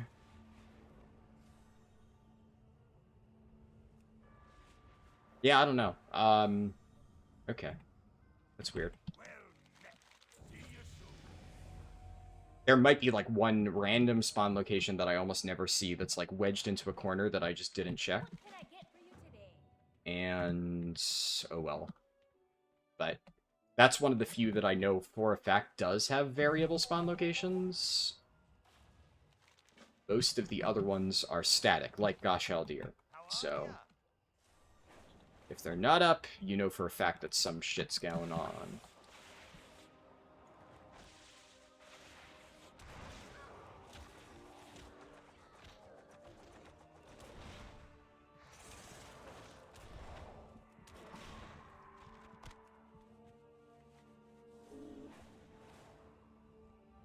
Do a big pull here. Yeah, small fun fact about Lockmodon. I've been obviously doing a bunch of testing over the last like year or so, ever since Cataclassic came out. Oh come on, these mobs have terrible leash ranges. It's unfortunate. It's fine though. But yeah, I've been doing a bunch of testing for Kata and Mach Classic to try and figure out the alt leveling route for that. Because it's one of those things where, obviously, I vaguely remember the routes that I used back in the day, but, you know, there are still things that I find out to this day that have technically been in the game forever, and I just never really thought to implement them. So, there's going to be a lot of things where just modern knowledge will be able to optimize that process a lot. That's the thought, right? So I've been spending a lot of time doing that. And by and large, a lot of the zones that are fast in retail are fast in classic. At least the current, yeah, so that rears up. At least the modern version, right? The Cataclysm version onwards. Because that's when it's all the same. But there's like two main differences. For starters, obviously you're going to need a lot more stuff. So in retail, you only do like a handful of zones because leveling's so fast. In Cataclysm, you do a lot of the same zones, but then you need a bunch of other ones on top of it. So then, a lot of my, like... oh god, the loot bug's back. Holy shit. But yeah, like a lot of my historical backup zones that I've used in the past, I've ended up using... I want Shadowboxing Treads, I think would be nice. I don't really need Stormwrath and Fire just yet. Yeah, a lot of backup zones like Western Plaguelands, even Eastern Plaguelands are very good for the purposes of like cat and mop leveling. And stuff like Silverpine, very good low-level zone. Hillsbrad, very good still. Notable exception to all of that is Loch Modan. Loch Modan is in a very unfortunate position for like older versions of the game, because Loch Modan is like a 10 to 15 zone in those versions, back when, you know, obviously everything had fixed level ranges. Now, Chromie time, everything scales. But when Loch Modan is like 10 to 15, I don't even think it's that. I think it's like level 8 to 15 or something like that. And the vast majority of the quests are like in the 8 to 12-ish range. So it's in this really weird spot where Elwyn Forest is still unchanged from like classic. You know, the Elwyn Forest that I just did earlier, which is really good, is still exactly the same in classic. And although flying does help with Elwyn Forest, there's actually a lot of stuff that helps you save a lot of time. You know, it's a fairly big zone with a bunch of stuff scattered around, but the travel time on foot isn't even that bad. And it's also able to be started around level 5. So you could just do your starting zone and then immediately go to Elwyn Forest, and it's just really good. There's even, like, for that long section where you're traveling between, what's it called? You're traveling between Goldshire and Eastvale Logging Camp. You can actually talk to an NPC and get thrown onto, like, a mount that runs you over there. So it's really good. The longest travel time part is not even that bad. So, all of that to say, right, Loch Modan, you would have to basically, to get that to be efficient, after doing everything in Elwyn Forest, you'd probably need to, like, skip Hogger and all, like, the really later sections, which, why would you want to? They're really good. But if you get to Loch Modan at, like, 13 or something, most of the really good quests that we do, like, in retail, they're already green. And it just makes it really awkward, because then, especially if you have, like, any sort of heirlooms and stuff, by the time you're even done with half of them, like, you may actually start getting gray quests really early on. Also, I just did this in the wrong order. Lost, like, 20 seconds. This is what happens when I start yapping. But I also get really bored. We're in the, you know, cruise control mode right now. I can also use that. I can't remember if I used that, but I'm just going to do it just in case. I don't think I used my scrolls yet, so I probably should. Not that it matters. I'm one-shotting everything anyway, but yeah. Good practice, right? But yeah, that's the problem with Loch Modan. By the time you get here, you've just kind of out-leveled everything. So I think that's one of the reasons why Loch Modan maybe, like, kind of went under a lot of people's radars for such a long time, when it's actually a very, very fast zone. But the other thing is, I used to say Loch Modan's, like, pretty good, but you only want to do it once you get flying, like back in Shadowlands before we had dragon riding and stuff like that. So I deliberately waited until level 40 onwards to do Loch Modan in older versions of the route, because it was the zone where having quicker, like, move speed, so mounts and stuff, really helps, because you have to go, like, all the way up here, then all the way back to Thelsimer, then you have to go, like, all the way around the zone. It's a lot. And with dragon riding, I mean, it's a non-issue. Even back in the day with, like, super fast flying speed, it wasn't really that big of a problem, and Loch Modan was still good. The more mobility you get, the better Loch Modan is, but without the ability to wait to do Loch Modan when you've gotten that stuff, it just kind of falls to the wayside, which is unfortunate, because I would argue that in the current state of the route, this is by far the most efficient zone in the Alliance leveling route. Loch Modan gets really crazy. I mean, there's so many, like, little... Just this one quest hub, 3 quests in one. Really dense, really easy to just walk in here, do all this stuff. It's not hard at all. There's rare mobs scattered all over the place. Plenty of room for chests. With my luck this run, I probably won't see any, but still, a lot of them can appear. The random, like, note quests that you can pick up all over the place. It's just full quests XP for clicking one button. It's so nice. It's just a really, really, really, really, really good zone, but I tried to, like, figure out and do some just, like, napkin math routing, whether it would be possible to make it work in, like, the context of Cataclysm and Mop, and there's just no way. Absolutely no way. it's no matter what you do, you're going to be choosing between Elwyn Forest or Loch Modan. And not only do I think Elwyn Forest, just like in a vacuum, wins that fight a lot of the times, I would say, like I said, in the current version of this route, I think Loch Modan's better. In the classic, like, Mott Kata version of the route, Elwyn Forest honestly might pull ahead a little bit, just because it's less reliant on mobility. But the other big thing to consider is Stormwind is, like, still kind of the main hub. Like, even to this day, right, Stormwind is by far the easier area to reach compared to every other major city. Like, getting to Loch Modan, even in, like, the Shadowlands version of the route, used to be kind of a problem, because you would have to either run Dark Iron Dwarf, which is what I did to skip the process in a lot of my speedruns for the Mole Machine, or you would take the Deep Run Tram, which still took like 5 minutes. So back in the day, you had to take a 5-minute tram and then fly quickly to get there, and even with all that, it ended up being, you know, good, but not like better than Elwyn Forest, I would say. And yet in Classic, you have to do all of that without even having a regular mount, because again, to make Loch Modan even remotely efficient, you'd probably have to do it around level 13. So, logistically speaking, there's just absolutely no way to make it work. In fact, I would even go so far as to say that even if you are making a gnome or a dwarf, it would probably be better to just, you know, do your starting zone, and then immediately run over to Ironforge, take the tram to Stormwind, and then do Elwyn Forest. Because the other problem is, you cannot directly start in Loch Modan. You can't do, what's it called? You can't do Coldridge Valley. That's, yeah, what I'm looking for. Can't do Coldridge Valley and then jump straight into Loch Modan. You have to do Coldridge Valley, a bit of Carrot, or a bit of Dunmoreau. And Dunmoreau is, like, fine, but it's a very average zone. Whereas, like, you know, Elwyn Forest is nuts.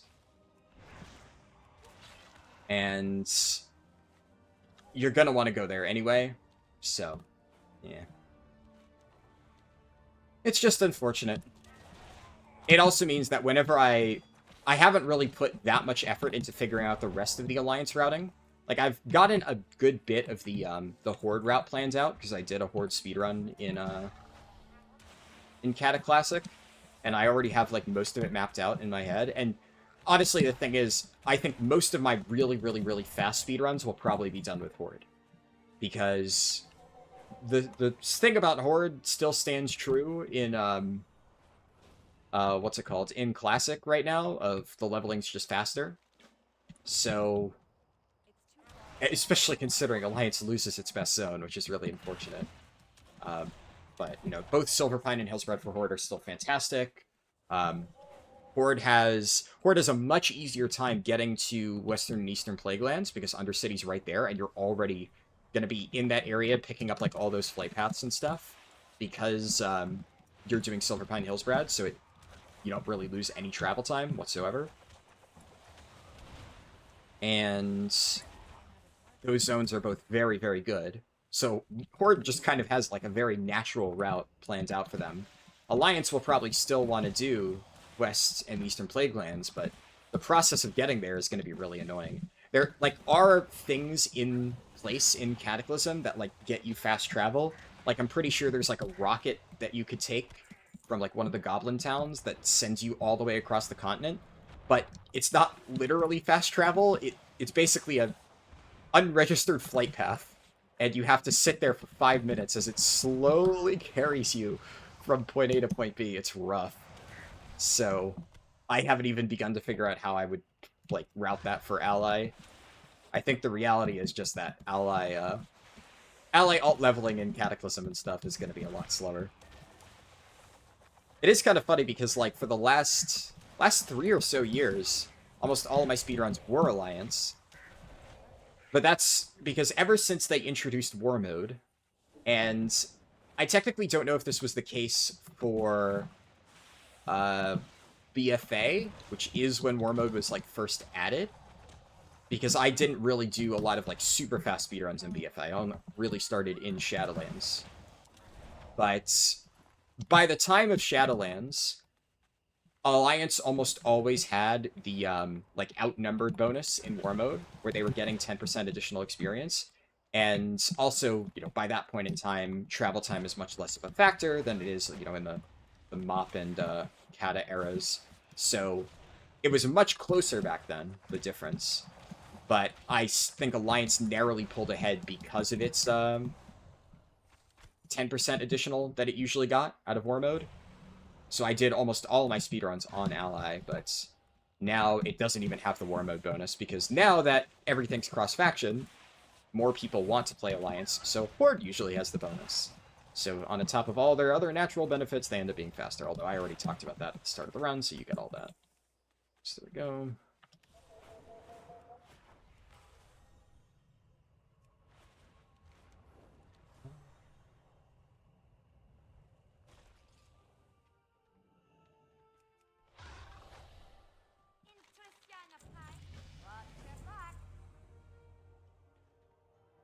This does feel very fast.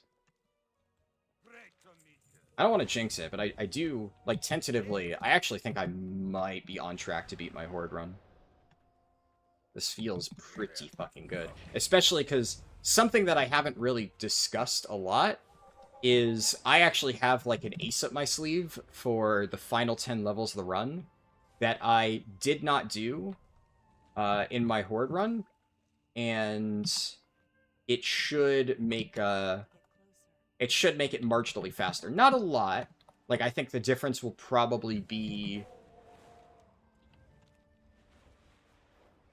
I don't know. It might only be like a minute or two, but I think that the changes that I've made are probably going to be enough to at least shave off, like, a minute or so, which, in the context of these runs, does matter. It does add up. Okay, where's the next quest? Over here.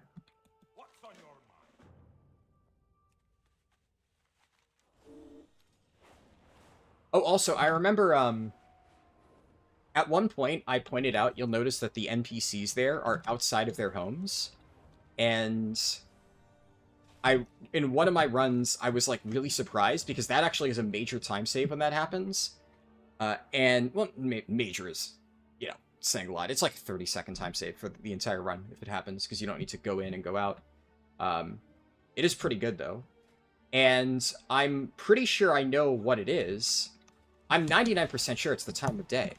Because I think that a lot of the runs where I've, like, done for Alliance, because I normally don't do Alliance, I normally don't do, like, Alliance runs, for super fast speedruns these days. And that means that a lot of my Alliance runs have been, like, casual runs that I've done on stream. And usually if I'm streaming, it's, like, in the afternoon. But right now, it's 4 in the morning. And I'm relatively confident, I haven't, like, actually literally sat down and confirmed this, but I have noticed that all the times when the NPCs are outside, I'm doing a run, like, in the middle of the night. So I think for whatever reason, in the middle of the night, the Lockmadon NPCs come out of their houses and stand outside, and during the day, they're, like, down inside. As for why, I don't really know. Some, like, weird roleplay code thing. But not having to go all the way in the house does save time. I kind of didn't even intentionally do that, because like I said, it's still an unconfirmed theory, but now just seeing that they are outside, and I'm like, oh yeah, I'm doing this run middle of the night, I think that adds credence to my theory. So that would be pretty cool if that was the case. Which would just further cement the unspoken meta of doing runs in the middle of the night. Which, like, technically... There's so many reasons why I used to do it. These days, because I do it on the PTR, it almost doesn't even matter. Now I actually have, if that's true, legitimate reason for Alliance runs. But back in the day, I used to do my runs at night, because when I did them on live servers, I wanted to get, like, better rare mob RNG with, like, less competition. And then it's just like, well, if I do it on the PTR, then there will be no rare mob RNG, so I don't need to worry about that. And especially nowadays, like, back when I first started doing my runs on YouTube, it was like, well, I'm just doing runs, I'm leveling my characters, might as well make a speed run out of it type thing. But now I have literally capped characters on one of my accounts, and I have a second account that's, like, half full. And what am I going to do with, like, another monk? I actually, no joke, I have, like, 10 monks at max level right now. At, like, level 80. What am I going to do with an 11th? unless I one day join Liquid and need like a bajillion monks for split runs, I think I'm good with the amount of monks that I have right now. I think I don't need any more. So I'm fine doing a run of the PTR and like, oh no, I don't get to keep the character. Woe is me. I'll live.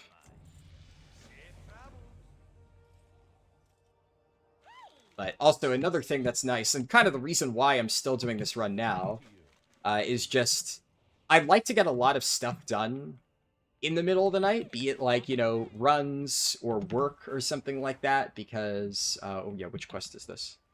This is the Eagles. Two reasons.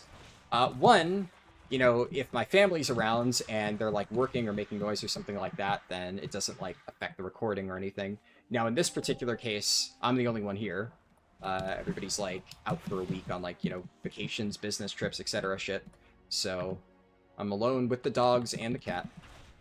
So that's not a factor. But also, middle of the day, usually stuff's going on. You know, friends want to do Mythic Plus dungeons or whatever.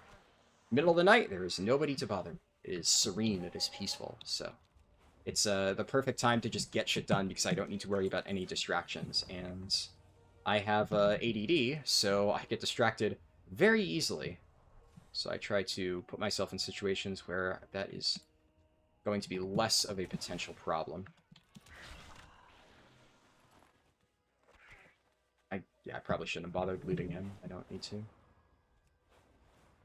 Oh, okay, that's convenient. Optimo is at the entrance. I've never seen him this far out. I didn't even know his patrol range went this far. Yeah, I don't need to kill any of the mobs. I wonder if there's... I've never thought about it, but theoretically, if I hit the perfect angle... You know what? You know what? We're gonna... I know this might be a little bit irresponsible. I'm going to potentially lose like 30 seconds just for a bit of science. I think you can forgive me. I've never tried this before, usually because I've never found Optimo at the entrance and he patrols in the bottom area. So I always go and just try to kill Optimo, because killing the rare mob matters. But I wonder if I hit the angle perfectly. No, okay. Alright. 30-second time loss for science. I think it was worth it. Because I was looking at that, and I think you can see how, if you had the perfect angle, what I didn't realize is that there was a little rock overhang blocking, like, the left side. So my logic was, oh, if I jump and glider and, like, curve around the left side, but I didn't see that there was a tiny little rock obstructing it, so I couldn't quite get the distance. I had to start from the right. And, didn't quite work out.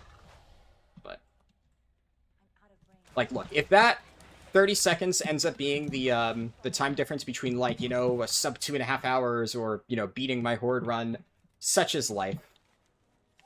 Because if I didn't do it right now, I know for a fact I just would have completely forgotten about it and never tested it again. So we'll take that opportunity.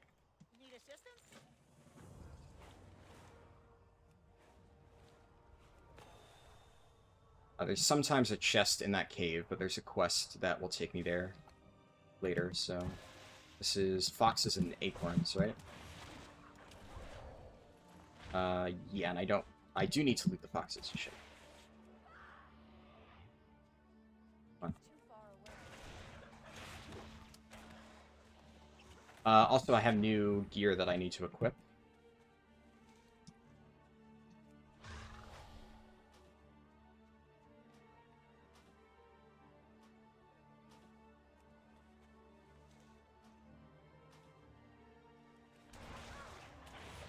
One of the problems with these runs these days, loot bugs kind of happening, it gets so fast that it's hard to remember to equip all the gear.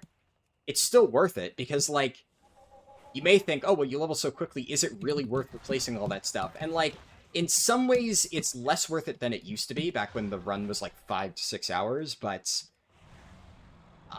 it's kind of worth it. Because, you know, the reason why I remember to replace the gear is I noticed that I didn't two-shot the fox. Like that, I technically barely missed the two-shot, but almost died. But I had to use like 4 GCDs to kill the fox before, and that's like a lot in the context of this run. It's still like pretty quick, fine. So that's when I was like, okay, I feel like I'm weaker than I should be. Do I have all my gear equipped? I double check. I don't. And that's like, okay, yeah. Let's make sure that we have that on. So that's kind of how I go about it a lot of times. That or whenever I have natural downtime, like flying. So, you know, I did that when I was going from Stormwind over to Loch Modan. I'm not doing anything anyways, so it's the perfect opportunity to just double check my gear. And if it takes me ever so slightly longer to kill stuff because I forgot for like a level or two, that's okay because the difference is usually pretty trivial. And then I can just kill 2 birds with 1 stone later on.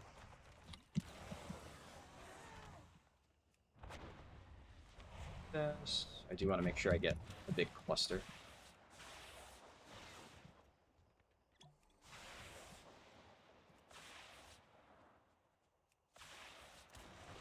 They don't leash. Ah, one of them did. Shit. Should be fine. Nice. How many do I need? I need 2 boars and 1 hornet wing. I'd like to get 2 more hornets just to increase the chance.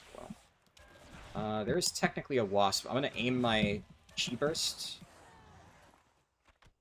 Yeah, because I didn't get it. Spot it. Nice. And then this quest. Then kill the Twilight thing. Check for chests. There's usually a bunch up. But yeah, there's usually at least one. I guess I just got to accept that my chest RNG this run is going to be less than ideal. It's fine. It's not, as I've said many times, it's not going to be the difference between, like, you know, multiple minutes, but it's like, a chest is, I think, like a quest and a half or something. It's pretty good. I don't remember the exact numbers off the top of my head. It's definitely, like, more than a rare mob, though. What's on your mind? Be good. Stuff. There's a rare mob in here somewhere. Just need to kill ogres. Don't need to kill anyone in particular. They're a little bit too spread.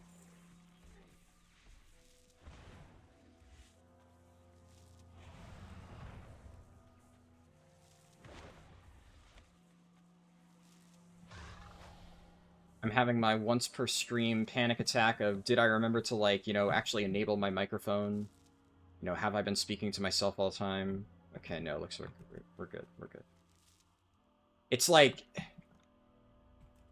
that never actually really happens, but, you know, that's anxiety for you. Like, the thought will pop into my head of, like, you know, wouldn't it be crazy if, like, you're doing this run and you just, like, forgot to enable your microphone, you've been, like, saying nothing this whole time, and then it just suddenly I can't focus the run because I'm just like, oh fuck, oh crap. Did I do that? Did I check? No, we're good, but until I check, that thought is just, like, gnawing away, and, it's tough. Check the chests, no chests. What's that noise? That vaguely sounded like, the Darkwind Fair buff being cancelled, so it made me check, because I was, like, pretty sure I had more time, and I do. Must just be the sound effects sound similar.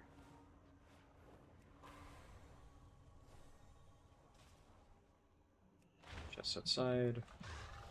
Pretty sure there's chests that can spawn in here. Check all the usual suspects.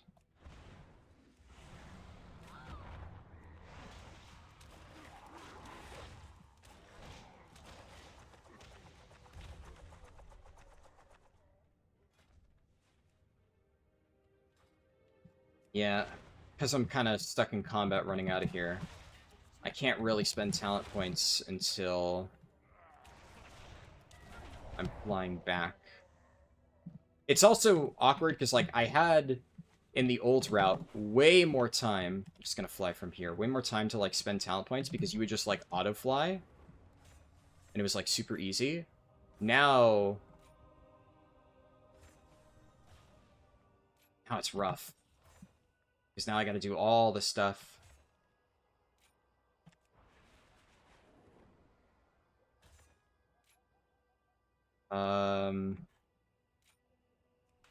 Yep, that, sure. It's really hard to dragon ride properly while actively checking your talents, but it's still the most efficient time to do it. It's just really awkward. Really, really, really awkward. You need something?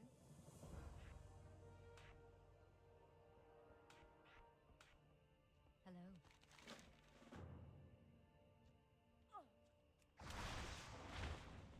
Need to get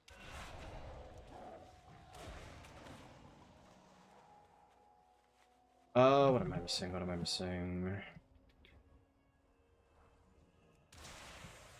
out of range. I'm immediately dazed. It's unfortunate.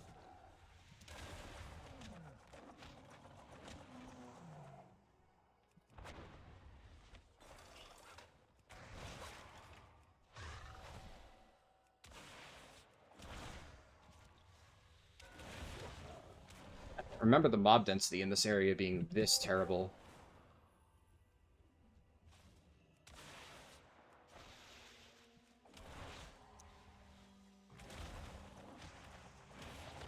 Fine.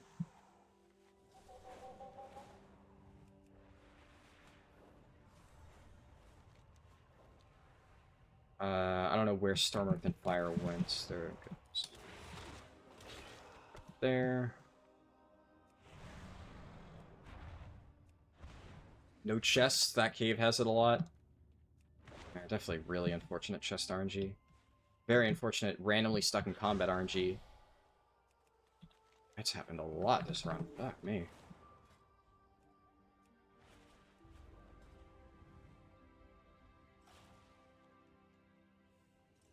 Can I help you? What can I do for you? Oh my god. Hooked that wrong. What brings you here? It's level 50 already? Level 50 in under 2 hours feels pretty fucking fast to me. Especially when I consider that the final 20 levels of this run are going to be the fastest. I don't think there's any mathematical way that I can get sub 2 like that. Because, for reference, my Horde record is like ballpark 2 hours 41 minutes. I think that no matter what happened the rest of this run, obviously I've made like a few very slight mistakes. I don't think there was ever a universe where this is sub 2. Seriously, I'm in combat while flying. Oh, fuck. uh, um...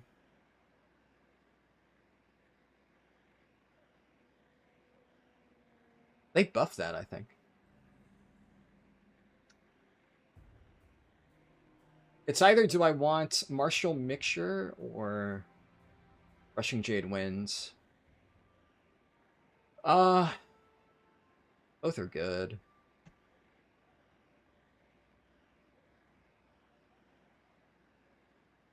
This is probably better just because the immediate thing that I'm going to go down is get Communion with the Winds. Just because Strike of the Windlord is like a one-shot on most leveling mobs. This mob, I do remember, always gets in combat. What's on your mind? You can see they're already 51. Since I always get questions about why this happens, there's like some weird XP scaling shit that's been in place since Dragonflight, where the last 20-ish levels are ludicrously fast. Basically, yeah, look at that. 2 levels immediately. There's some very weird scaling thing. I've turned in everything, yeah. Very weird scaling thing, has been for a while. I forgot to refresh Draft of 10 lands. Crap.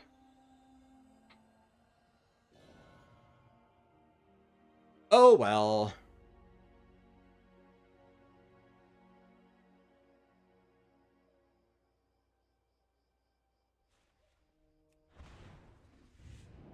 it makes you get XP really quickly. Now it's time for WOD intro.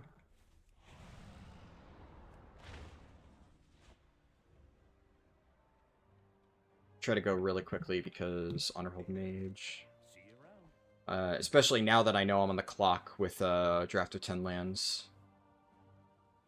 Which, you know, by the way, I really do think it's annoying that Blizzard hasn't fixed it. It's still, for whatever reason, requires level 49. It's just a massive kick in the nuts that that happens. There's no reason for that. Blizzard? What the heck? Softlock? Hello? It's supposed to play the intro movie. I think something is broken on the PTR, and my character is now bugged out. That's really bad. Okay, thank God that that worked. A lot of times when stuff like that bugs out, your like character is locked in place and you can't do anything except AFK. That would have been really bad. In that case, I'm actually going to, because I think it's something with Cinematic Canceller. Oh my god, what is happening? Why I keep hitting escape and it keeps canceling the pop-up. Cinematic Canceller. Yeah. That's unfortunate. I have definitely deleted that add-on on live, but because it's the PTR, I have forgotten to remove it on this version. So, to remember to delete it. Yeah.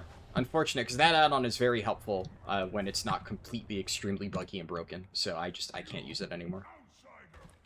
It has bricked too many of my runs. Well, not bricked, but like, fucked me over in too many runs. And at this point, it's just a time loss.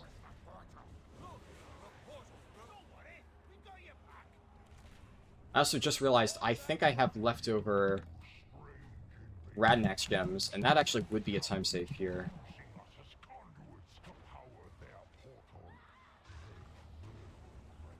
So if I do that, yeah, I have a bunch left over. Sick.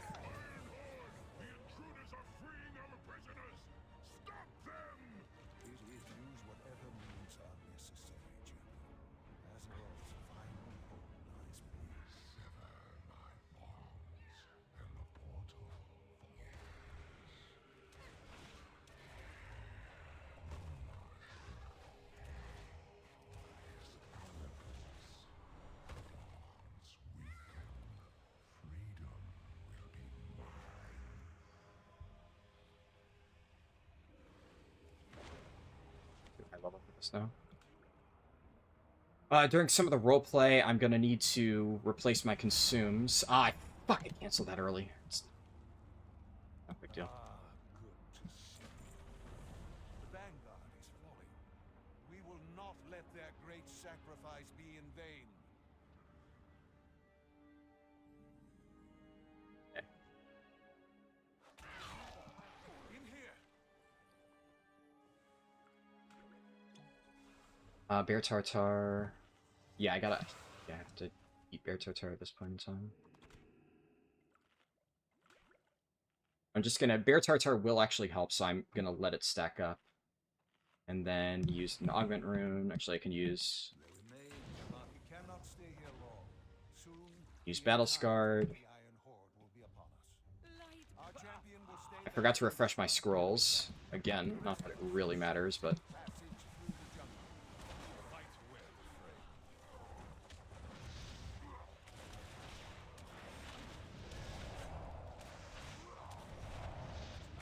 Frey. Okay, I do actually need to fix my gear.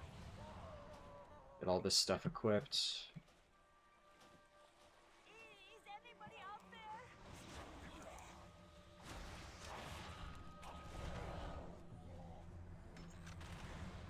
bleeding. Low commentary for this section. I gotta focus up.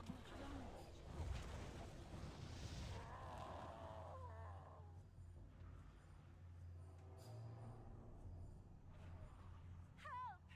Anybody!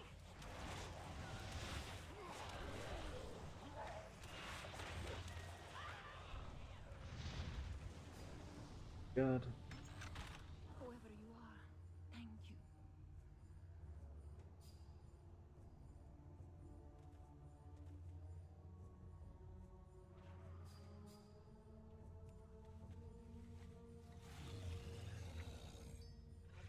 We walked over.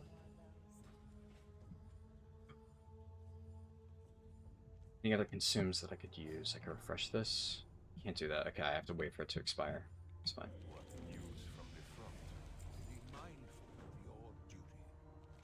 May your blades never do a guy against an entire clan. Sounds like my kind of fight. The bleeding hollow orcs use savage blood.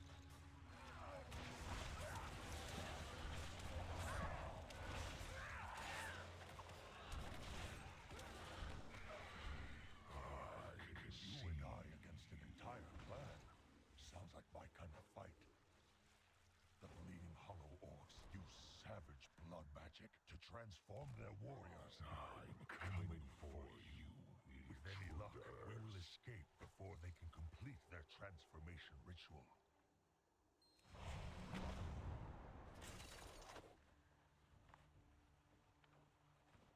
Nice, glider skip done.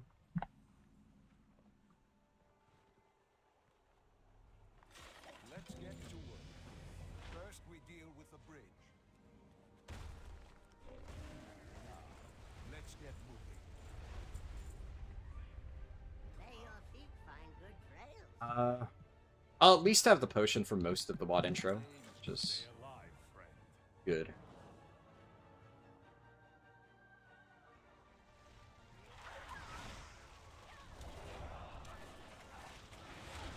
I feel the flames dying down. What is happening, Exile? We have a visitor. Perhaps a savior. We are freed. There's no point in going fast back to the quest giver because I gotta wait for them to return anyway, so there's no rush. Can spend talents.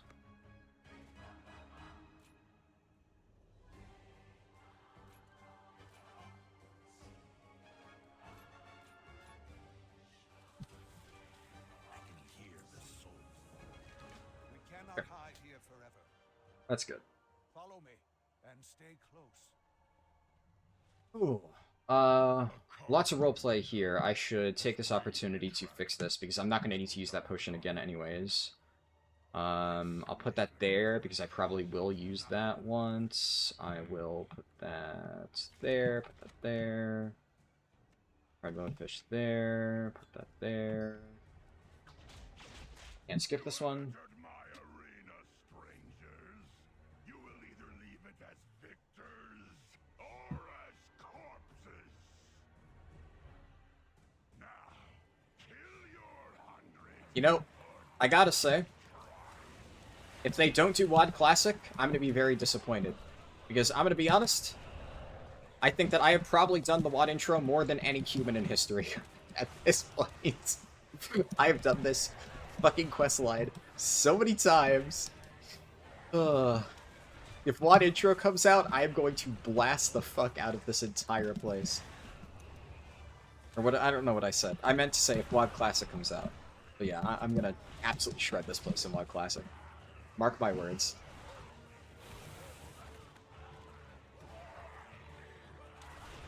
Kind of resource starved. Yeah, there we go. Dance at Chi-Ji procs. Love to see it.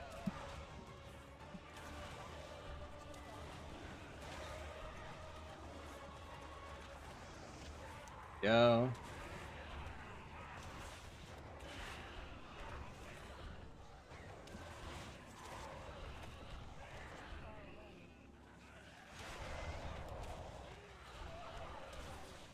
Nice. That felt pretty good. I am pleased. I could watch you rats So, fight but we don't have that kind of time. Sorry, but we don't have that kind of time. Everyone, with me.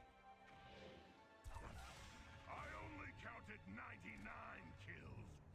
The only awkward thing is, I will have Goblin Glider for WoD Intro in WoD Classic, but I won't have Gunshoes, because Gunshoes were added in Legion, and obviously Radnax Gem was added in Legion, so I'll probably need to figure out alternatives. Obviously, when I'm doing WoD Intro and WoD Classic, it'll be like on geared characters, so I'll have fancy things. So I'll probably have things like nitro boosts for that section, which would at least be comparable for one use. I forget what the cooldown is on nitro boosts. I think it's like 3 minutes. So I could basically, wherever I use gun shoes, just use nitro boosts. I'm pretty sure the regular Goblin Glider, like the one that you have, because in MoP they added Goblin Glider as a cloak enchant, but we don't get Goblin Glider kits until WoD. So you would have to be engineering for starters, because that's how you get access to the enchant. I want to say that the cloak enchant has a lot longer cooldown than the consumable. It might not, though, in which case that would be perfect.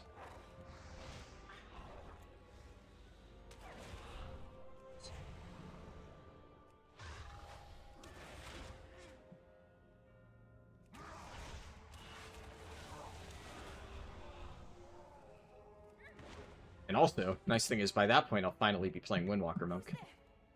Oh, we must hurry. These Shadow Moon orcs are under the command of Nerzul. In fact, I might honestly play Windwalker Monk for, at least my first leveling run. I see your friends in the chamber Nice. up above. That's a very early RP trigger. I didn't even know she could activate that part of the cave. Take it. In fact, actually, can I snipe these wolves? Might as well, since I have to wait for her to run all the way up here anyway. Just free mob kill XP. Alright, we've lost our draft of 10 lands. It's fine. Let's get her bugged out. Go. This acolyte and I will retrieve the rest of our goods. From beyond, my boy. You will make a marvelous sacrifice. We will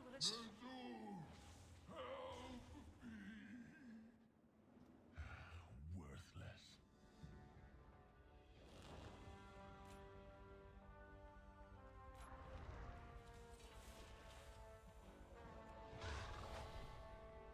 We will defend Azeroth.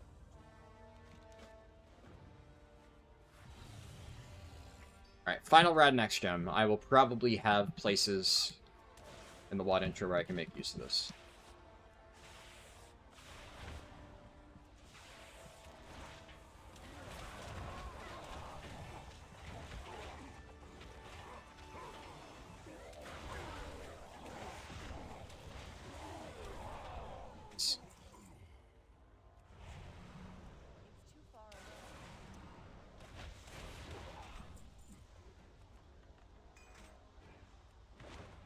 Yeah, one thing that I was noticing, because I started a MoP Classic speedrun, just 85 to 90, earlier this weekend, and I will probably stream that later this week at some point, you know, for anybody interested in that. Actually, I should just ride next here.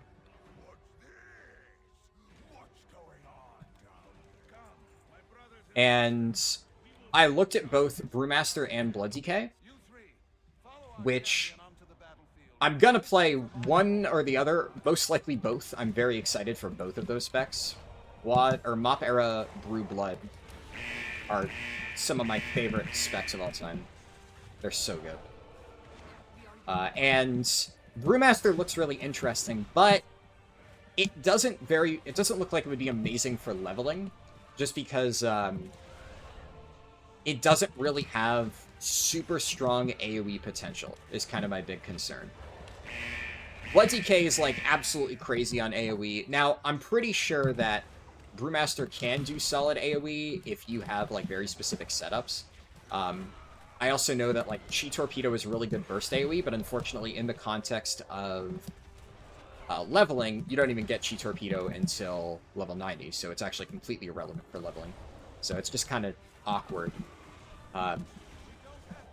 And although Blood Decay, I think, is just the best Death Knight leveling spec in the context of MoP, because it does, like, absolutely ludicrous AoE damage and is just unkillable, I suspect that there is a chance that, like, you know, a super geared, like, DPS DK could compete, probably.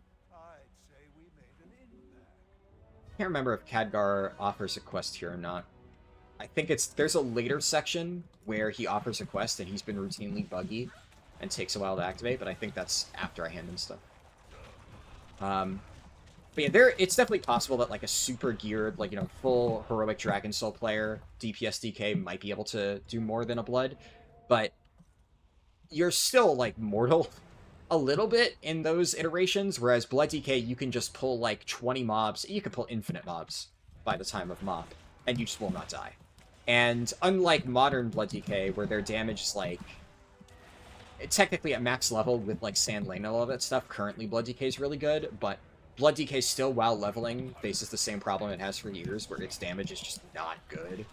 Blood DK only gets really good damage at max level with Sand Lane once you get like really good stats, but its base kit is just not that strong. It's not like, Guardian Druid where you just Moonfire, Thrash everything, and everything dies. For low levels, with the scaling, it's nuts. But in Mop, you do just pull the entire world, you automatically apply your diseases to literally everything, and then you just start Heart Striking on low targets, Blood Boiling on high target counts, and then you get these free casts of Blood Boil, and everything just fucking melts. It's crazy. You do ridiculous damage. So, they're really good, they're unkillable, and as a result, I think they're probably the best way to level the DK. Hard to say with any absolute certainty until I do further testing, but I did the same back in Kata. They were already still pretty ludicrously broken in Kata Classic. Yeah, this is where Khadgar's supposed to activate. Yeah, oh, that time was actually pretty fast. Nice.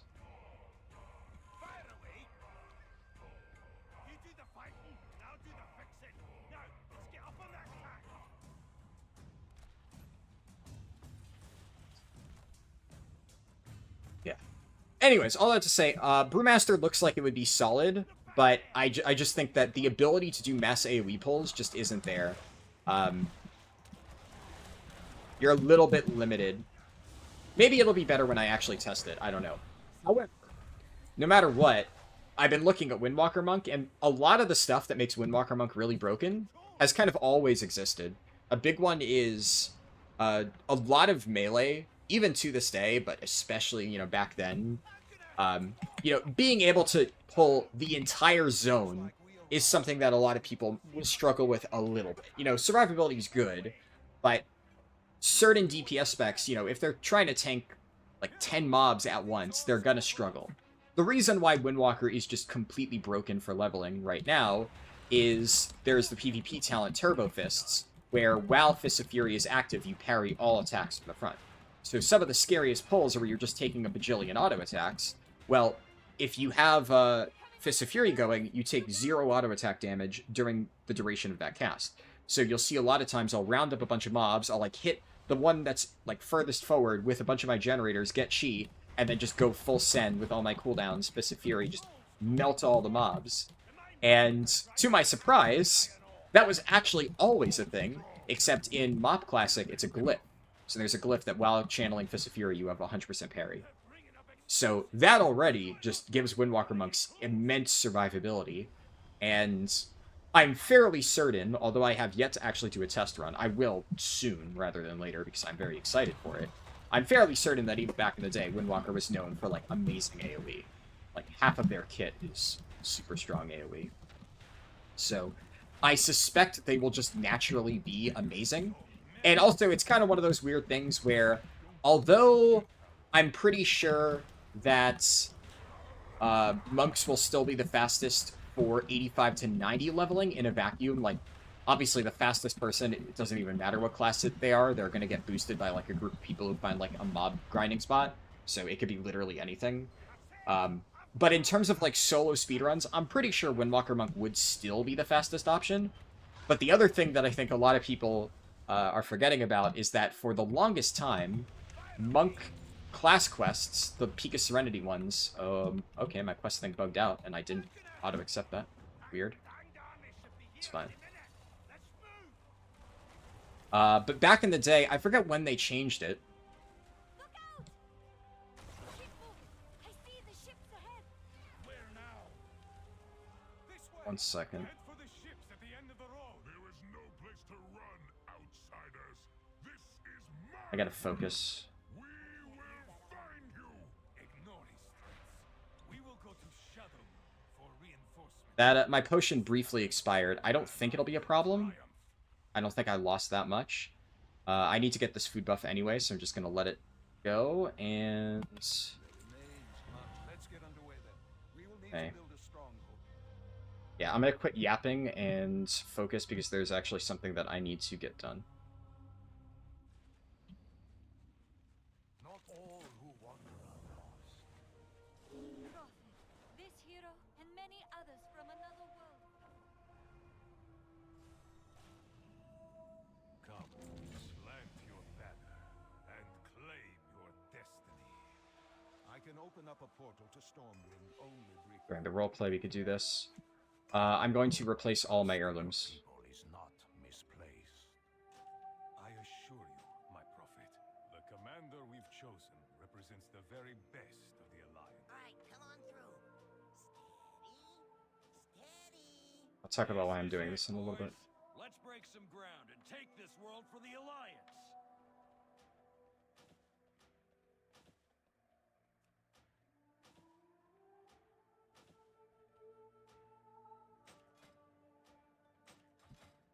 Hello, Commander.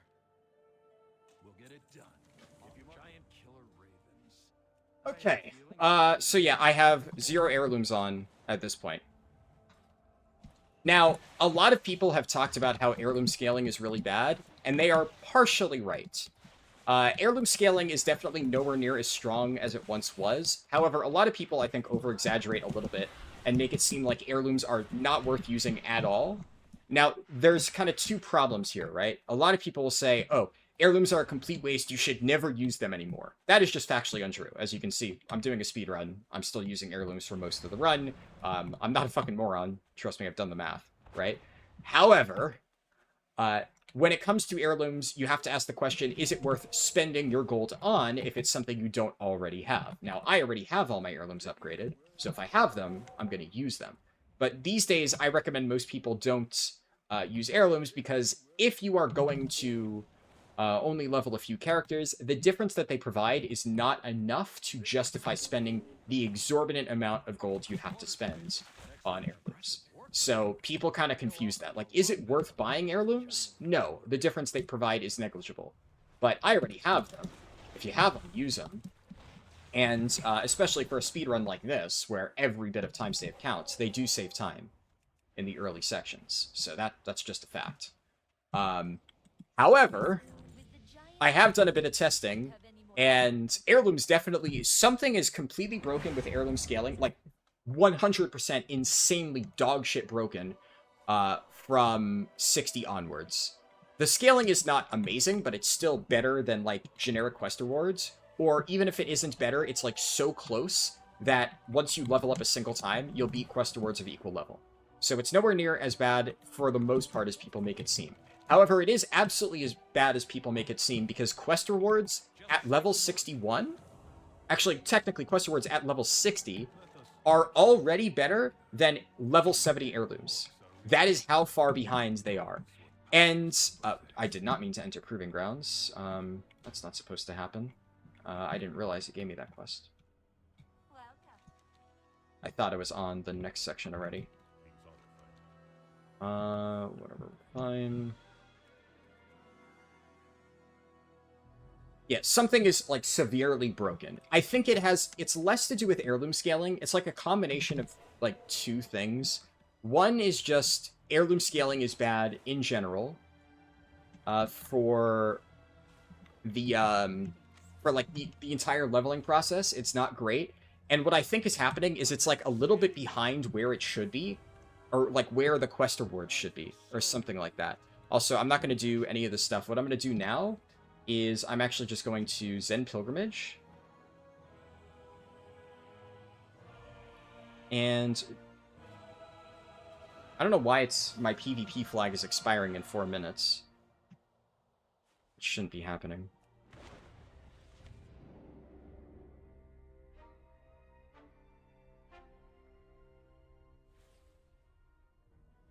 Yeah, Dragon Isles is this way.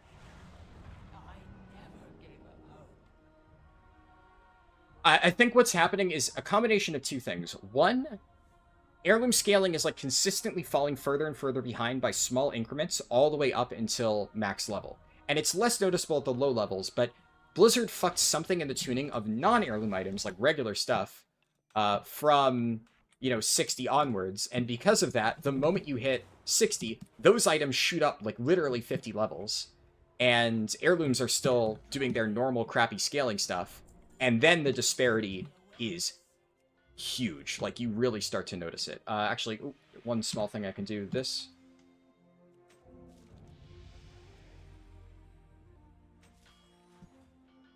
Let's get all this stuff. Oh my god, I can't click.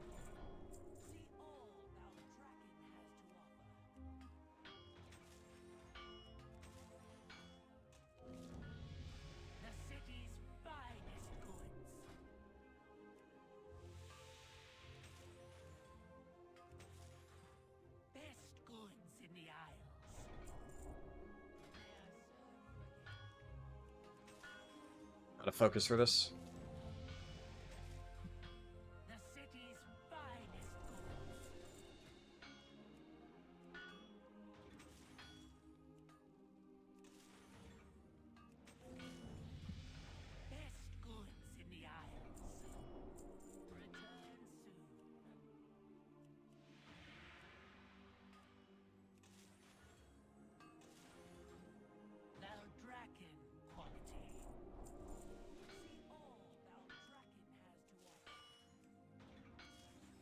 Okay, I'm done. I got all of the ones I need.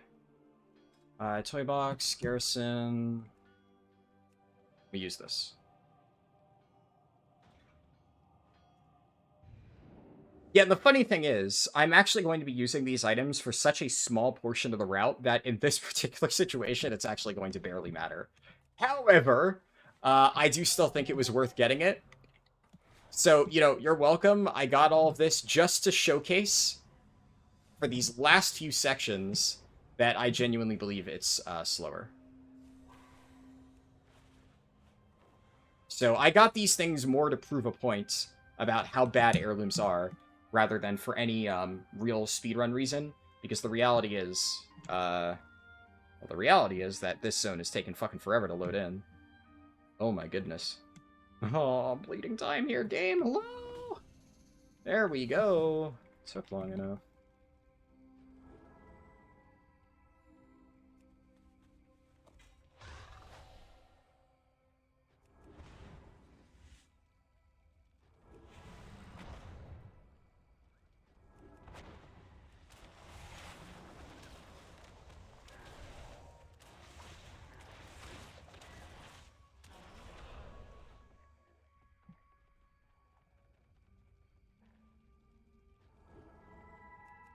Able to get last few.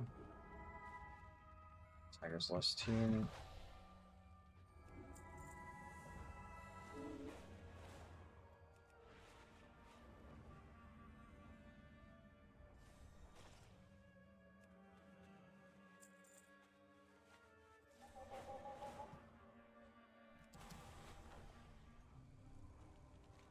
We're gonna head up to Fort Rin. I don't know how far the range in those guards is in the Horde camp, so I gotta be careful. Okay. Go here. Pick this. Artillery tower. Can't skip this cutscene. I'm debating whether I do... Zangara I definitely do, because it's very fast. I wish to speak with Eric. Eric would not want to see me standing here crying like this. So I'm definitely going to go over there, do that. What I'm debating on is whether or not I do the other bonus objectives, because although they are fast, it might be ever so slightly faster if I skipped them and went straight to Gorgrons.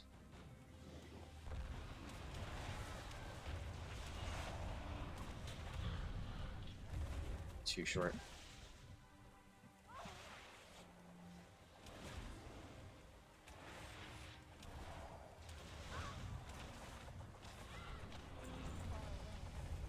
Okay, 68, stuck in combat. I hope... Okay, yeah, it's a fake stuck in combat.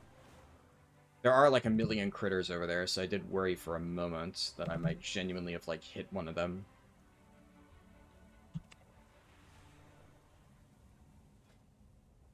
I have like a bajillion talent points. There's like nothing. Sure.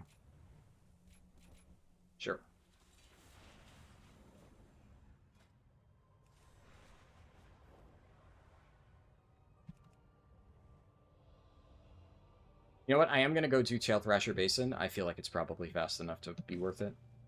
Fortunately, the loading is gonna take forever again.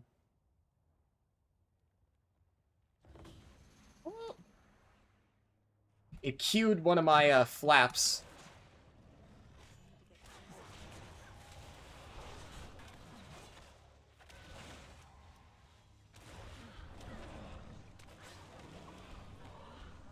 Okay.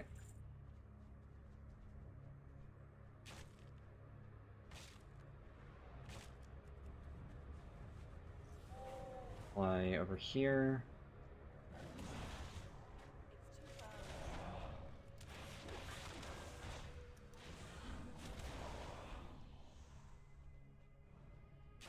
Yeah, I feel like this was probably fast enough to justify, especially because what is a regular quest is giving 16k, and this is giving me actually only 18k. Maybe it wasn't. Thought it was giving more than that. It's fast, but this is only marginally better than like a single quest completion, so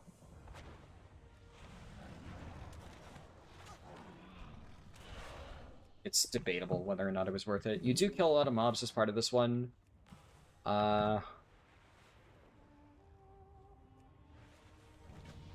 experiencing visions of a radiant song all across. Like, Ruins of the First Bastion is also, like, this, yeah, it's pretty fast. It's a warning of some kind. And you also do kill a lot of mobs as part of this one, too. Perhaps Azeroth's speaker can shed some light on what this warning might mean. Probably fine. Especially because I could just top this bitch. Get totted.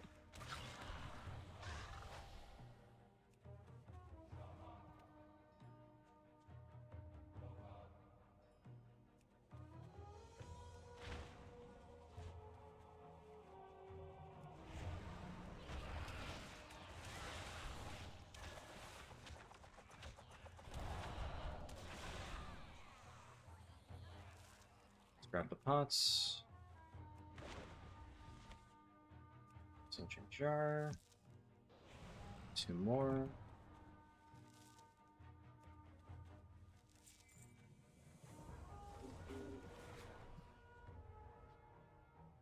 Is Miscreant Mire already active? I can't remember if I need to do... It is already active, okay. Yeah, maybe I honestly think I just do this.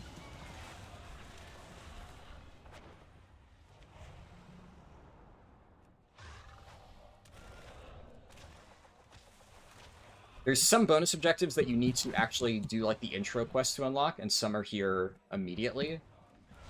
I always forget which are which, but yeah, this is just one of the always up ones. Alright. Stuck in combat a little bit. Kind of sucks, but life.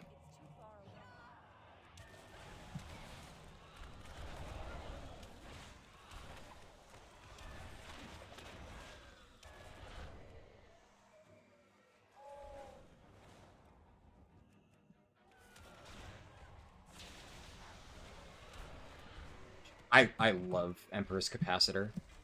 Just goes off and you just absolutely fucking cook everything with lightning. It's so good.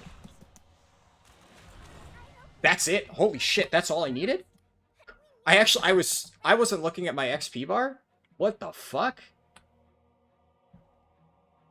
Oh my goodness. I thought I needed to do another one after. I was gonna do this one. So I was like, all in the mode of like, oh, I need to mount up. Holy fuck. That is actually wild. Yeah, I'm gonna go ahead and say, see, the nice thing is, I think, I lost, like, a little bit of time at the start, ever so slightly, with, all, like, the tiny little mistakes. What's nice about this is actually, I think, this almost guarantees that a sub 4 hour 1 to 80 is probably doable. The only thing is, so a bunch of people have asked me, are you going to attempt another 70 to 80 run? And because my current 70 to 80 record is 1 hour and 5 minutes. And although it maybe would be possible to get sub-hour run, because like basically I don't give a shit if I get like a 1 hour 3 minute run. If I beat my timer but it's not sub 1 hour, at this point who cares? And I know that in theory I could save 5 minutes, but here's the thing. There is another leveling event coming up later on, Turbulent Timeways, and the Turbulent Timeways buff gives you 30%, which you might be like, oh, wasn't that the same as this? However, the Surge, or the Potion of Mysterious Wisdom, that thing, is like forever. It doesn't go away. You can only farm it during the current event, but Blizzard has explicitly said that you can keep them past the end of this event and use them beyond the end of this event, which means that all of those 70 to 80 runs from now on during Turbulent Timeways I'll actually have 40% XP for, which would be even better than this current run. It's a little bit finicky because obviously to get that buff, you need to do time walking dungeons, and despite what so many people will tell you, time walking dungeons are not the fastest way. They're not bad, right? If time walking was terrible, then I would be like, well, obviously then the buff is strictly worse. Time walking is good, and like if you weren't getting 10% extra experience by doing it that way, I would say almost certainly it would be faster to do it now, but I don't think time walking is bad enough that getting 10% extra experience from it would allow me to get a sub 1 hour 70 to 80 time. But it's going to be tricky. It's going to be very tight. I think it might be possible. Similarly, while this run basically confirms to me that I could get a sub 4 hour 1 to 80 if I really wanted to, because, you know, obviously just do the math, right? Doing that still would be very difficult. It would not be as easy as you may think, setting all of that up in one run. Like, getting both of those things back to back, because the other thing is, like, getting the Dream Surge RNG without starting the run with the crafting is a nightmare. So there's a lot of logistical stuff for full 1 to 80 runs that are not present when you split it up in half and just do, like, you know, old expansions, current expansion, which is how I do most of my runs for that reason. But I definitely think I can do it, but same thing. It would be better to wait until Turbulent Timeways, and in that particular case, I actually think it would be extra fast, because time walking dungeons are not really great for 70 to 80. They're not bad, but they're like I said, maybe just good enough to warrant getting a faster run later on. However, time walking dungeons are roughly on par with the worst sections of my route, which means that for Turbulent Timeways, if I just start by doing time walking dungeons ASAP, then I could basically cut out, like, the WAD stuff here. Like, some of the stuff that we did in WAD at the very end, not the most efficient thing ever. Definitely nowhere near as efficient as, like, the super dense Loch Modan, Duskwood, Elwyn Forest stuff. Like, that is the good shit. So imagine if, like, I finished Loch Modan, and then did WAD intro, and then the moment I finish WAD intro, we're done. Like, that's it. Maybe even before that point. Obviously, that would be more efficient, so I would say Time Walking Dungeons is, like, about on par with the crappier sections of Gorgrond, something like that. Which means if you just do that at first, you're actually losing, like, no time at all. So then, effectively, I'd just be doing this run again, but with 10% additional experience. So, that would be really good. Only downside would be I wouldn't be able to do that on the PTR, because obviously it would need to be live servers to get other people. So, you also run the risk of getting, like, subpar rare mob RNG, but I mean, I've done live server runs many times over the years. I have strategies to mitigate people sniping my rare mob tags, so I could just do that. But you could also do things like, you know, the moment that you can't find rare mobs anymore, you go to WAD and you just mix up the order a little bit. So I have stuff that I could do to make that work, even though that would theoretically lose a bit of time. I think overall it would be faster. And yeah, I mean, just to state the obvious, I fucking smoked my Horde time. I do think that, you know, having 10% more experience does make a difference, for sure. I actually think the two biggest changes that I made, the gear that I got at the end, honestly, although replacing my heirlooms definitely helped me kill things faster here, I don't really think it made that much of a difference. By far, the biggest change that I made that I think helped is I had more Radanax gems to cover movement in some sections. That probably saved time every now and then. But Darkmoon quest items right at the start. On the Horde route, I tried to do some weird path where I did stuff to get to level 5, and then the moment I got to level 5, I did Silverpine Forest, because that's what you need to enter it, and then I did Silverpine without a flying mount all the way up to, until 10, but it ended up being really slow, because, I don't have dragon riding, and honestly, in hindsight, the difference between doing Elwyn Forest with, like, Radnax gems and dragon riding, it's staggering. And I made like a bunch of tiny errors in Elwyn Forest, and it didn't even really matter because dragon riding is just so fast. So I think if I were to do that Horde run again, but instead of waiting to do the turn-ins with War Mode buff, I just sent them immediately and just had dragon riding for all of Silverpine Forest, I probably just cut a straight 10 minutes off my time there. I actually think it made that much of a difference. It felt much better. So, hindsight's 2020. That did not occur to me when doing the run. Like, my logic at the time was exactly what I explained at the start of, like, well, obviously I want to turn it in when I have the most experience modifiers. It didn't really dawn on me how bad it was not having dragon riding. But once you do more testing, you realize, oh, this really does feel like shit. Having no mount at all. It's just so slow. So, I think next time I just do that for Horde. And then I don't need to do any of the Undead starting zone, too. Because if I do Undead again, but instead of doing any of the starting zone stuff, I just make a beeline for Undercity, Undead would still be the fastest, arguably.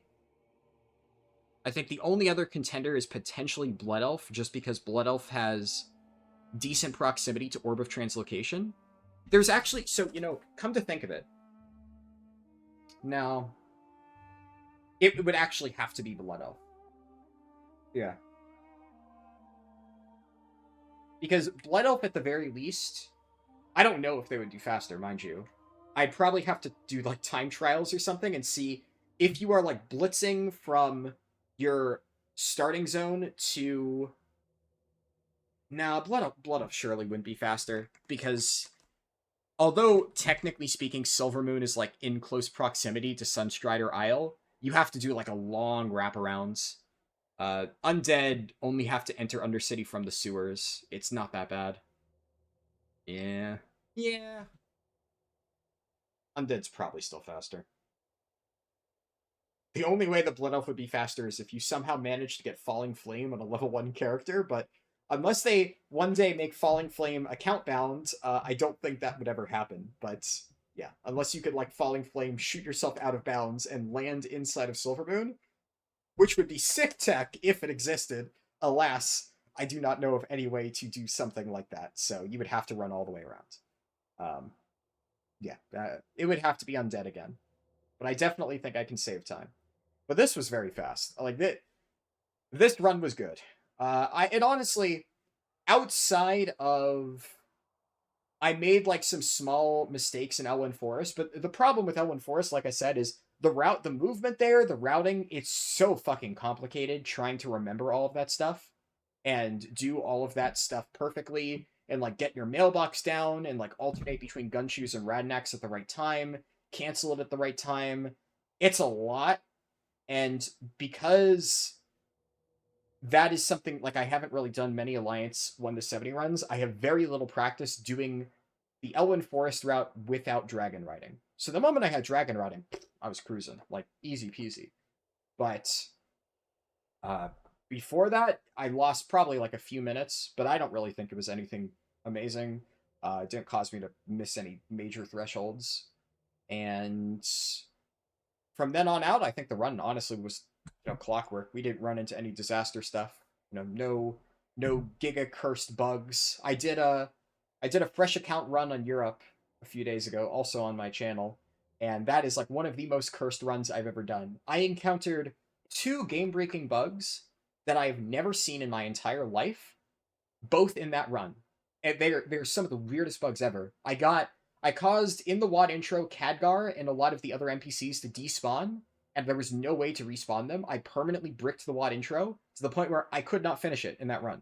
I literally had to give up on doing the WoD intro, enter the Ashran portal, and manually fly to Gorgrond from Ashran, because the questline was just bricked. Never had that happen in my life. And then later in the same run, I'm doing Silverpine Forest, and somehow on a Horde character, I was set to unfriendly with all of the Worgen NPCs that I needed to kill. So like the reputation where you're like their nameplates are orange and you're not friendly with them, but you still can't attack them. So I had to literally log out and log back in, like in an inn nearby, to somehow fix that bug. It was the dumbest shit I've ever seen. I've never encountered either of those bugs before, and both of them happened in the same run. And I've done a lot of speedruns. So encountering two brand new critical bugs in the same run was definitely something among a bunch of other bad RNG in that run. So considering that was the last run that I had done before doing this one, the rest of the RNG throughout this route, pretty solid. I do think, unfortunately, I only found a single chest in the entire run by the end, which I want to say that's partially unlucky. I think what might have happened is I think that I just didn't load in the zones early enough, because chests have a much longer respawn time than rares. If you wait like 2 hours, all of the rares should be up. Now, what I had assumed is that if I just activated them last night, the zones would be already active on the PTR, and I'd be able to then just have the spawns going.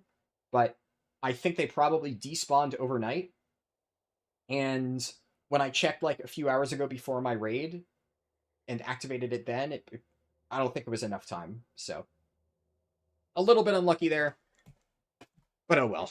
All things considered, very happy with this run. This is phenomenal. I initially, I don't know if I mentioned this, but I'm gonna be posting my Alliance leveling guide later this week. And the main reason that it's been so delayed is I wanted to have a really, really good example Alliance run to use for that guide. Because I had like a lot of very casual runs where, you know, the time was about like 4 hours. I wasn't really trying, talking to chat, stuff like that. And I wanted to have like a super duper fast one. And I didn't even think it was going to be faster than the Horde run, but I just wanted to have a good thing that people can reference. But then kind of as time went on, as I kept doing prep for this, I realized like, wait, there's like a lot of time save potential here that I never considered. I might actually be able to beat the Horde run. And yeah, it turns out I could fucking smoke the Horde time. So now I can literally say for the Alliance one that it's even faster than my Horde run, which, like I said at the start, technically, I don't think that's the case. But honestly, I think that the Elwyn Forest routing is a lot better. In old versions, I skipped more of Elwyn Forest and went to Red Ridge, and I think including more of Elwyn, especially with Dragon Riding now, is just a better way to go about it. I do think that probably Red Ridge is still worth it if you have like 0 XP modifiers, but I'm debating if I even include it in the guide at this point, because it's like, I honestly think people should probably just skip it entirely. Red Ridge has problems. It's not a terrible zone, but it's just nowhere near as fast as, like, Gorgron's. It's probably faster than Spires of Iraq, but, you know, the problem is if you're going to be doing Gorgrond anyway at the end, then if you don't finish in Gorgrond, is it faster at that point to go all the way back to Red Ridge Mountains, or to just do Spires and accept that it's going to be marginally slower? And even that's, like, debatable. Maybe we just do cut Red Ridge out entirely. I don't know. I'll probably put it as, like, a footnote or something like that, along with Spires. Like, at the end of the video, like, if you are not level 70 yet, you know, make sure do Red Ridge. It's pretty good. Something like that. I'll figure it out. Anyways, I could sit here and yap for hours. I gotta go actually get this run uploaded. So, well, and then I have to spend the entire week, getting the guide done. And I'm pretty sure that even though we killed Gallywix last night, my guild still wants to reclear this week, so I will have to get a decent amount of sleep so I'm not dead for raid reclear. Not that I mind. I love reclear. It's fun. Vibe and get parses. But yeah, anyways, I'll stop there. See you in the next one. Peace.